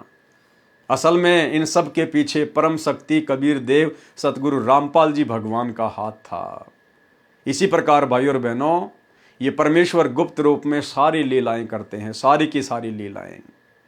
तो बताओ, अहिरावण की कैद से हनुमान जी लक्ष्मण राम को कैसे छुड़वा लेंगे जब वो खुद नाग फांस में जकड़े पड़े थे, अपने आप को नाग फांस से मुक्त नहीं कर पा रहे थे? तो भला पाताल में जाके रामचंद्र जी को कैसे अहिरावण की कैद से हनुमान छुड़वा के ला सकता है? ये सारे काम पूज्य गुरुदेव भगवान ने किए। नाग फांस शस्त्र के छोड़ने से सर्पों ने श्री राम तथा आप कौन? हनुमान तथा सर्व सेना व लक्ष्मण तक बांध दिया था। सर्प आप सबको जकड़े हुए थे, आप सब विवश थे, उस समय में आप सबको रावण की सेना आसानी से काट डालती। उस समय गरुड़ को पुकारा गया, उसने नागों को काटा, आप तथा रामचंद्र बंधन मुक्त हुए। यदि परमात्मा इतना विवश है कि अपना बंधन नहीं काट सका तो पुजारियों का क्या होगा, विचार करो। ठीक इसी प्रकार भाई और बहनों, इस एक लाइन को आधार बनाकर दास फिर से उन तमाम मंद बुद्धि भक्तों को संदेश देना चाहता है जो वर्तमान में अपने गुरुदेव सतगुरु रामपाल जी को मानुष समझ रहे हैं और उनकी जमानत के ठेकेदार बने हुए हैं कि हम गुरुजी की जमानत करवाएंगे, हम गुरुजी की जमानत करवाएंगे। कुछ एक बिहार के, कुछ एक कानपुर के, एक कोई पुस्तक वगैरह निकाल रखी है उन्होंने मुकदमों को लेकर, गुरुजी पर ये मुकदमे लगे, वो मुकदमे लगे। हमने क्या चाटना है उनको? हमें पता है कि इस परमेश्वर के ऊपर दुनिया का कोई मुकदमा काम नहीं करता, अपनी मर्जी से बैठा है, अपने मिशन को पूरा करके आएगा। तो ये लाइन क्या कह रही है? यदि परमात्मा इतना विवश है कि अपना बंधन नहीं काट सका तो पुजारियों का क्या होगा, विचार करो। तो वे जितने भी भाई बहन जो गुरुदेव की जमानत के ठेकेदार है ना, उनको इस लाइन पर ध्यान देना चाहिए कि भाई यदि सतगुरु रामपाल जी परमात्मा नहीं है आप लोगों की नजरों में, और यदि वो बंधन में हैं, हिसार जेल में हैं और अपने आप को मुक्त नहीं करवा पा रहे, अपनी जमानत करवाने में विवश हैं, और तुम लोग जमानत कराओगे तभी हिसार जेल से बाहर आएंगे, तो भाई फिर उनको परमात्मा मानना छोड़ दीजिए, फिर उनको परमात्मा कहना छोड़ दीजिए। फिर ऐसा परमात्मा किसी काम का नहीं जो खुद बंधन मुक्त नहीं हो पा रहा, फिर भला हमें वो परमात्मा काल के बंधन से कैसे मुक्त करवाएगा? और गुरुदेव तो कहते हैं भाई कर ले गुरु वकील, मुकदमा भारी है। अरे हम जीवों का मुकदमा धर्मराज के दरबार में चल रहा है, गुरुदेव तो हमें उस मुकदमे से बरी करवाने आए, जन्म मरण के मुकदमे से। और नालायको तुम अपने गुरु को इतना कमजोर, इतना बेबस, इतना लाचार समझ रहे हो कि तुम उनकी जमानत के ठेकेदार बने हो कि हम गुरुजी की जमानत लगाएंगे, हम गुरुजी के लिए प्रयास करेंगे तो गुरुजी बाहर आएंगे। तो ये मूर्खता है, एक भगत होकर सबसे बड़ी मूर्खता।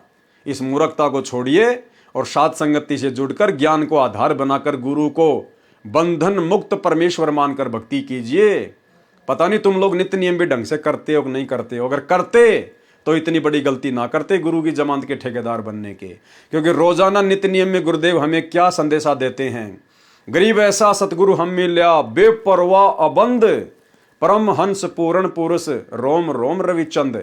हम किसकी महिमा कर रहे हैं नित्य नियम में? अपने गुरुदेव की, सतगुरु रामपाल जी की। और क्या कह रहे हैं अपने गुरुदेव को कि हमें ऐसे समर्थ गुरुदेव भगवान मिल गए आज कलयुग की पिछली पीढ़ी में, जो बेपरवाह अबंध, जिनको किसी की कोई परवाह नहीं है, ना काल की, ना दुर्गा की, ना ब्रह्मा विष्णु महेश की, किसी की नहीं। निर्विकार निर्भय तू ही और सकल भयमान, और सब पर तेरी साहिबी तुझ पे साहिब नाए। तो एक तरफ तो आप अपने गुरु जी को सुबह सुबह कहते हो कि ऐसा सतगुरु हम मिला, बेपरवाह अबंध, अबंध यानी जिसको कोई बांध के नहीं रख सकता, जिसको कोई कैद में नहीं रख सकता, और परम हंस पूर्ण पुरुष, रोम रोम रविचंद। और फिर ऐसे समर्थ गुरुदेव भगवान की तुम जमानत के ठेकेदार बने हुए हो। भाई आप खुद भी 84 में जाने के काम कर रहे हो, और आप अपने पीछे जिन 10-20 लोगों को मूर्खता में लगा कर बैठे हो, उनको भी बेचारों को नरक में ठोकने की तैयारी कर रहे हो। क्योंकि गुरु मानुष कर जानते वो नर कहिए अंध, ओवे दुखी संसार में आ गए यम के फंद। यदि परमात्मा इतना विवश है कि अपना बंधन नहीं काट सका तो पुजारियों का क्या होगा, विचार करो। अरे काटे बंधन विपत में कठिन कियो संग्राम, चीनो रे नर प्राणियों गरुड़ बड़ो के राम। इसी प्रकार यदि आज आप लोगों के द्वारा जमानत करवाने से यदि सतगुरु रामपाल जी की जमानत हो जाती है और यदि वो जेल से बाहर आते हैं, तो इसी प्रकार आने वाले समय में ये दुनिया संत रामपाल जी को परमात्मा नहीं मानेगी। जैसे गरुड़ के द्वारा श्री रामचंद्र जी को बंधन मुक्त करवाने के बाद दुनिया उनको परमात्मा नहीं मानती, तो इसी प्रकार कल को ये दुनिया कह देगी कि रहने दो, जुबान बंद कर लो, हमारे गुरुजी परमात्मा, हमारे गुरुजी परमात्मा। अरे तुम्हारे भक्तों ने तुम्हारे गुरुजी की जमानत करवाई, तब कहीं जाकर 10 साल बाद जेल से बाहर आए थे। इतने बड़े परमात्मा थे तो 10 साल में आ जाते अपने आप। भक्तों के जमानत करवाने से क्यों आए? तो भाई गुरुदेव भगवान के नाम पे धब्बा लगता है, और ये परमात्मा है, बालक नहीं है, अंतर्यामी है। ये सबकी परीक्षा का समय है, ये अपनी मर्जी का मालिक है। अपने मिशन में जो गंदगी फैल गई थी उसको निकालने के लिए गया है, और मिशन को साफ सुथरा करके अपनी लीला पूरी करके अपनी मर्जी से आएगा। ये किसी का गुलाम नहीं है, ये इसकी लीला है जो वर्तमान में तुम्हें समझ में नहीं आ रही है। इस बात को केवल साथ संगति से जुड़े हुए भाई बहन ही समझ सकते हैं। इसलिए साथ संगति से जुड़ो और अपने दिमाग में जो गंदगी तुम लोगों ने गुरु को मानुष मानकर पैदा कर रखी है उसको डिलीट करो, साफ करो। काटे बंधन विपत में कठिन कियो संग्राम, चीनो रे नर प्राणियों गरुड़ बड़ो के राम। हनुमान जी ने कहा, ऋषि जी समुद्र पर पुल बनाना क्या आम आदमी का कार्य है? ये परमात्मा बिना नहीं बनाया जा सकता। फिर भी हनुमान जी श्री रामचंद्र जी को परमात्मा मानने से इनकार नहीं कर रहे। उनके मन में खरपतवार भरी पड़ी है, वो गंदगी भरी पड़ी है। और परमात्मा से क्या सवाल किया कि ऋषि जी इतने बड़े समुद्र के ऊपर पुल बनाना क्या कोई एक आम व्यक्ति का काम है क्या? परमात्मा के बिना कौन बना सकता है? तो गुरुदेव ने क्या कहा, समुद्र पाटी लंका गयो सीता को भरतार, अगस्त ऋषि सातु पी गए इनमें कौन करतार।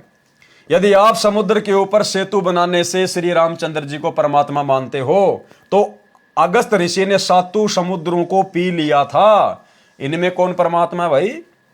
ऋषि मुनिंदर जी ने बताया कि आप भूल गए क्या, एक ऋषि आए थे, उन्होंने एक पर्वत के पत्थर को अपनी डंडी से रेखा खींचकर हल्का किया था, तब पत्थर तैरे थे, तब पुल बना था। रामचंद्र तो 3 दिन से रास्ता मांग रहे थे। समुद्र ने ही बताया था नल नील के विषय में।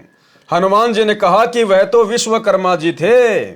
हनुमान जी बोला, वो जो बाबा आया था ना, जो पूरे पहाड़ के चारों तरफ एक डंडी से रेखा खींच कर गया था, पत्थर हल्के करके गया था, बोलो वो तो विश्वकर्मा जी थे जो भेष बदल के आए थे।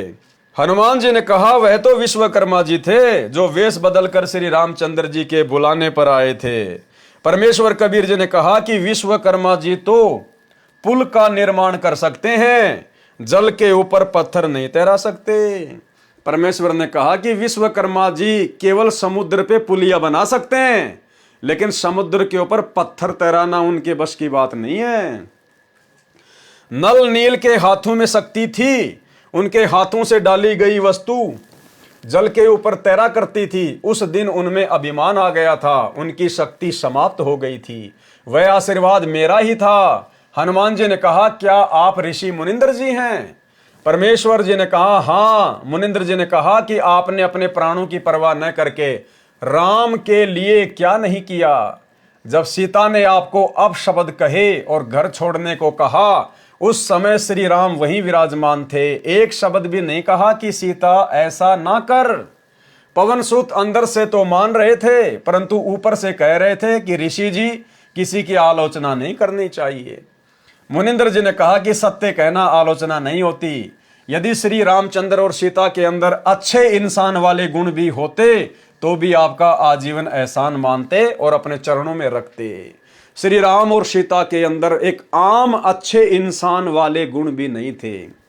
यानी भाई और बहनों, जो गुण आज गुरुदेव ने अपनी शक्ति से, अपनी भक्ति से आप और हम भगत भाई बहनों के अंदर पैदा कर दिए हैं, ऐसे अच्छे गुण श्री राम और सीता में भी नहीं थे। इस भक्ति से परमेश्वर ने मिट्टी को कंचन बना दिया है।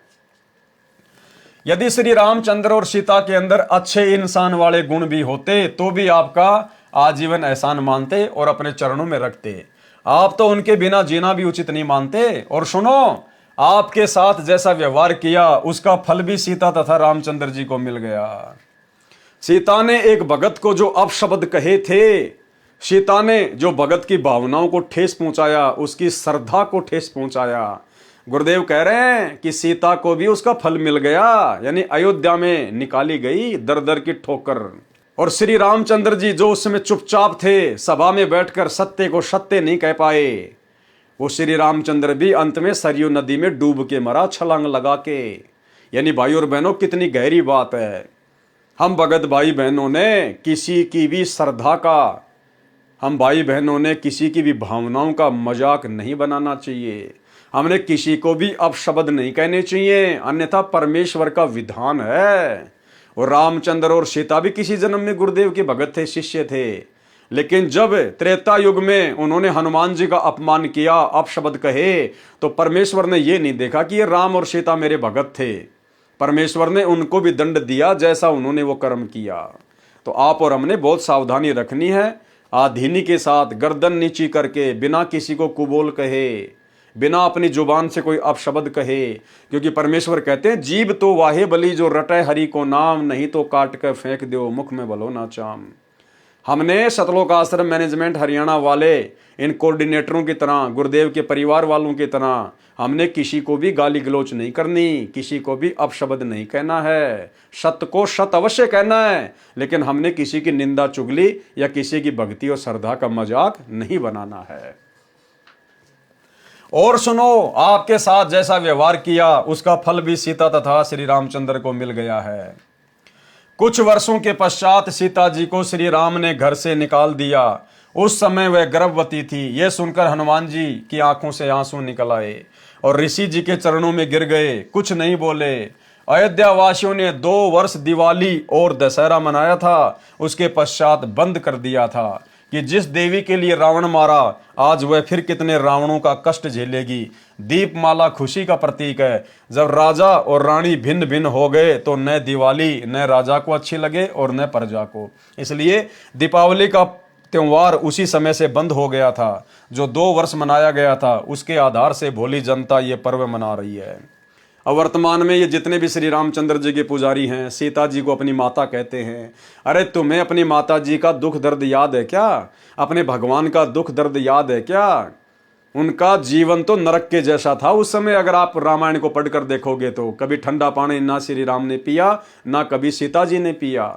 जब श्री रामचंद्र जी का राज्य अभिषेक का समय आया तो 14 साल का वनवास, जंगल में दर दर की ठोकर खाई, धक्के खाए, दुख उठाए। सीता को रावण ले गया। 12 साल बाद सीता जी को रावण की कैद से छुड़वा कर लाए, करोड़ों लोग मरवाए, सीता की अग्नि परीक्षा हुई, फिर सीता को वापस लाए, फिर धोबी के कहने से सीता को निकाल दिया। राजा कहाँ है, उनकी पत्नी कहाँ? कभी सौपन में सुख हो सकता है? और आप लोग खुशी मनाते हो दिवाली मना के, और फिर कहते हो हम लोग श्री रामचंद्र जी के भगत हैं, हम लोग श्री रामचंद्र जी के फॉलोवर हैं। अरे धिक्कार है तुम लोगों को। तुम्हारे भगवान तो कष्ट उठाते उठाते मर गए। माता सीता आजीवन कष्ट उठाती रही। उनके उस कष्ट को देखते हुए तो अयोध्या वासियों ने भी 2 साल के बाद में दिवाली और दशहरा मनाना बंद कर दिया था। और तुम आज उस पाखंड को बढ़ चढ़ के जो है समाज में फैला रहे हो। तो तुम काई के राम भगत हो, काई के सीता भगत हो, केवल सांप वाली लकीर पीट रहे हो, परंपराओं का निर्वाह कर रहे हो। इसी प्रकार दशहरा तथा रावण दहन की परंपरा चली आ रही है। यदि किसी के घर पर किसी जवान की मृत्यु हो जाती है तो वह परिवार तथा रिश्तेदार कोई त्योहार नहीं मनाते। हनुमान जी ने कहा प्रभु परमेश्वर की चर्चा करो। अब हनुमान जी का धीरे धीरे भक्ति भाव में जागृति उठने लगी सच्चाई से परिचित होने के बाद, और कहा कि हे प्रभु परमेश्वर की चर्चा करो। हनुमान जी ने कहा प्रभु परमेश्वर की चर्चा करो। कबीर परमेश्वर जी ने सृष्टि रचना सुनाई। सत्य कथा सुनकर हनुमान जी गदगद हो गए। सतलोक देखने की प्रार्थना की। परमेश्वर आकाश में उड़ गए। हनुमान जी देख रहे थे। कुछ देर अंतर ध्यान हो गए। हनुमान जी चिंतित हो गए कि अब ये ऋषि कैसे मिलेंगे। इतने में आकाश में विशेष प्रकाश दिखाई दिया। हनुमान जी को दिव्य दृष्टि देकर सतलोक दिखाया। ऋषि मुनिंद्र जी सिंहासन पर बैठे दिखाई दिए। उनके शरीर का प्रकाश अत्यधिक था। सिर पर मुकुट तथा राजाओं की तरह छत्र था। कुछ देर वह दृश्य दिखाकर दिव्य दृष्टि समाप्त कर दी। मुनिंद्र जी नीचे आए। हनुमान जी को विश्वास हुआ कि ये परमेश्वर है, सत्यलोक सुख का स्थान है। परमेश्वर कबीर जी से दीक्षा ली, अपना जीवन धन्य किया, मुक्ति के अधिकारी हुए। हनुमान जी मुक्ति के अधिकारी हुए, मुक्त नहीं हुए। इसलिए आप सभी भाई बहनों को दास बार बार कहता है कि वर्तमान में ये जो 4 युग का इतिहास है, सतयुग से लेकर वर्तमान तक का समय, इसमें कोई भी आत्मा पार नहीं हो पाई है। पार होने का समय तो ये कलयुग की बिचली पीढ़ी है, वर्तमान समय है। अब परमेश्वर उन सभी आत्माओं को दोबारा से जन्म देगा जिन आत्माओं को गुरुदेव ने सतयुग त्रेता द्वापर में अपनी शरण में लिया था। परमेश्वर कबीर जी से दीक्षा ली, अपना जीवन धन्य किया, मुक्ति के अधिकारी हुए। इस प्रकार पवित्र आत्मा परमार्थी स्वभाव हनुमान जी को परमेश्वर कबीर जी ने अपनी शरण में लिया। परमार्थी आत्मा को संसार तथा काल के स्वामी भले ही परोपकार का फल नहीं देते, परंतु परमेश्वर ऐसी आत्माओं को शरण में अवश्य लेते हैं, क्योंकि ऐसी आत्मा ही परम भगत बनकर भक्ति करते हैं और मोक्ष प्राप्त करते हैं। सांसारिक व्यक्ति जो परमार्थी को धोखा देते हैं वे आजीवन कष्टमय जीवन व्यतीत करते हैं। श्री रामचंद्र जी को अंत समय में अपने ही पुत्रों लव तथा कुश से पराजय का मुंह देखना पड़ा। सीता जी ने उनके दर्शन करना भी उचित नहीं समझा। बताओ, आप लोग अयोध्या में राम लला के दर्शन करने जाते हो और रामायण को आप कभी पढ़ते नहीं। सीता को जब अयोध्या से निकाल दिया गया था, उन्होंने श्री रामचंद्र जी का मुंह देखना भी अच्छा नहीं समझा। मुंह देखना भी, इतनी नफरत हो गई थी उनको श्री रामचंद्र जी से कि इसके अंदर तो एक आम सांसारी व्यक्ति की तरह अच्छे लक्षण भी नहीं है।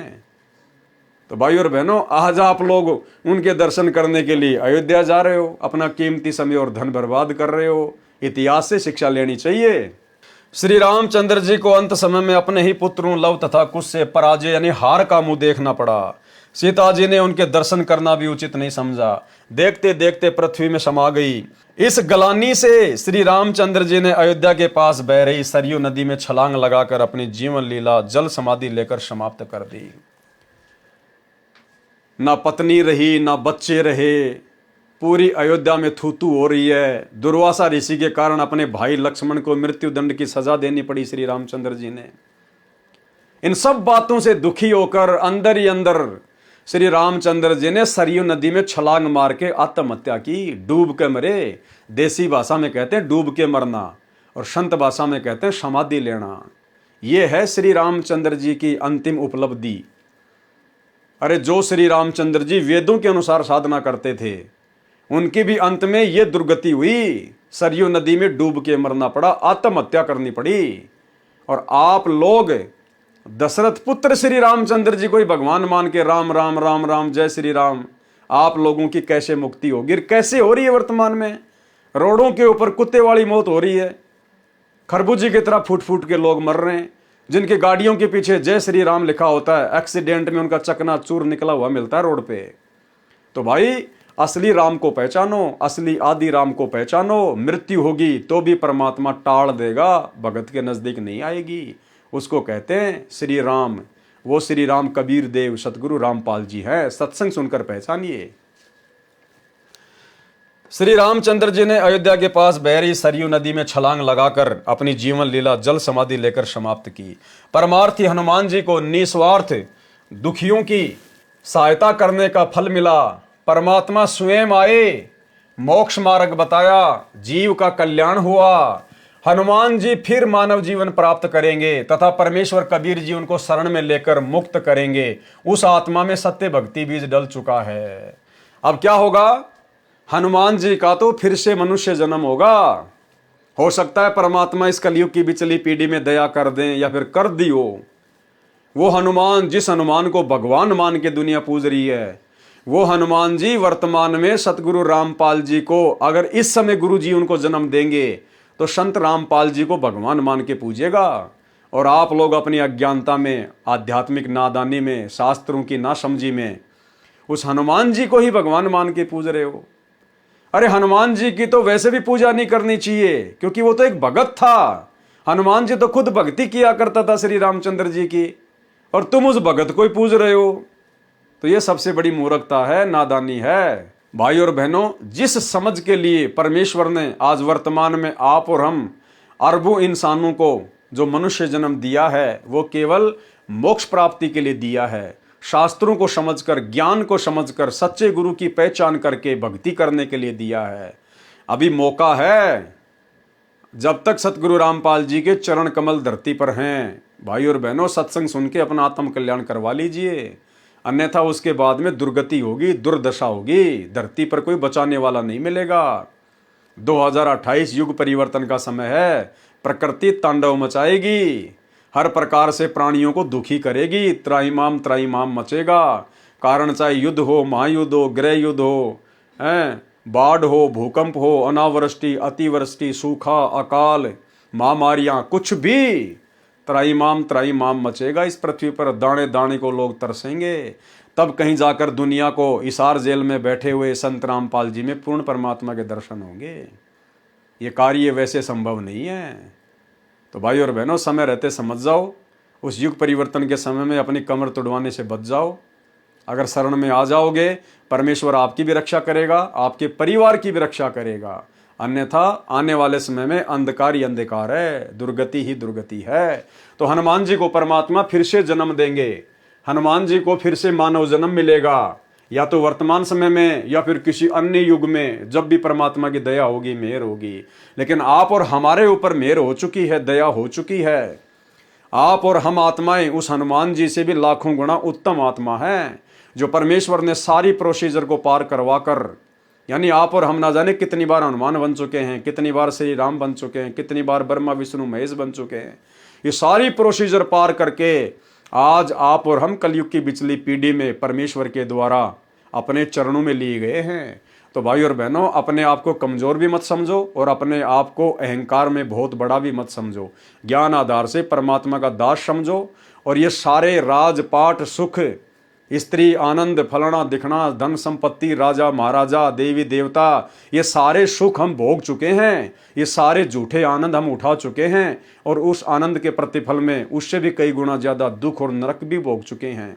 इसलिए हमने उन झूठे सुखों की तरफ ध्यान नहीं देना, आदीनी भाव से, दास भाव से गुरुदेव का दास बनकर अपनी भक्ति सफल करनी है और सदा रहने वाले अमर सुखों को सतलोक में भोगना है। तो भाई और बहनों, गुरुदेव भगवान की बहुत बड़ी रजा, बहुत बड़ी मेहर, जो परमेश्वर ने अपने कर कमल से लिखित पुस्तकों के ऊपर वीडियो बनाने की सत प्रेरणा अपने बच्चों को दी है। आज हमारा विश्वास गुरुदेव के आशीर्वाद से दृढ़ होता जा रहा है और यही दृढ़ता एक दिन हमें सतलोक का अधिकारी बनाएगी। तो आज के वीडियो में केवल इतना ही। कल रात्रि 8 बजे कबीर सागर के सरलार्थ के ऊपर एक नए वीडियो के साथ सभी भाई बहन फिर से दास के Facebook page Pawan Das is live के ऊपर लाइव जुड़िए। तब तक गुरुदेव भगवान हम सबको आज्ञा दें, इजाज़त दें, अपना आशीर्वाद दें। बंदी छोड़ सतगुरु रामपाल जी भगवान की जय हो।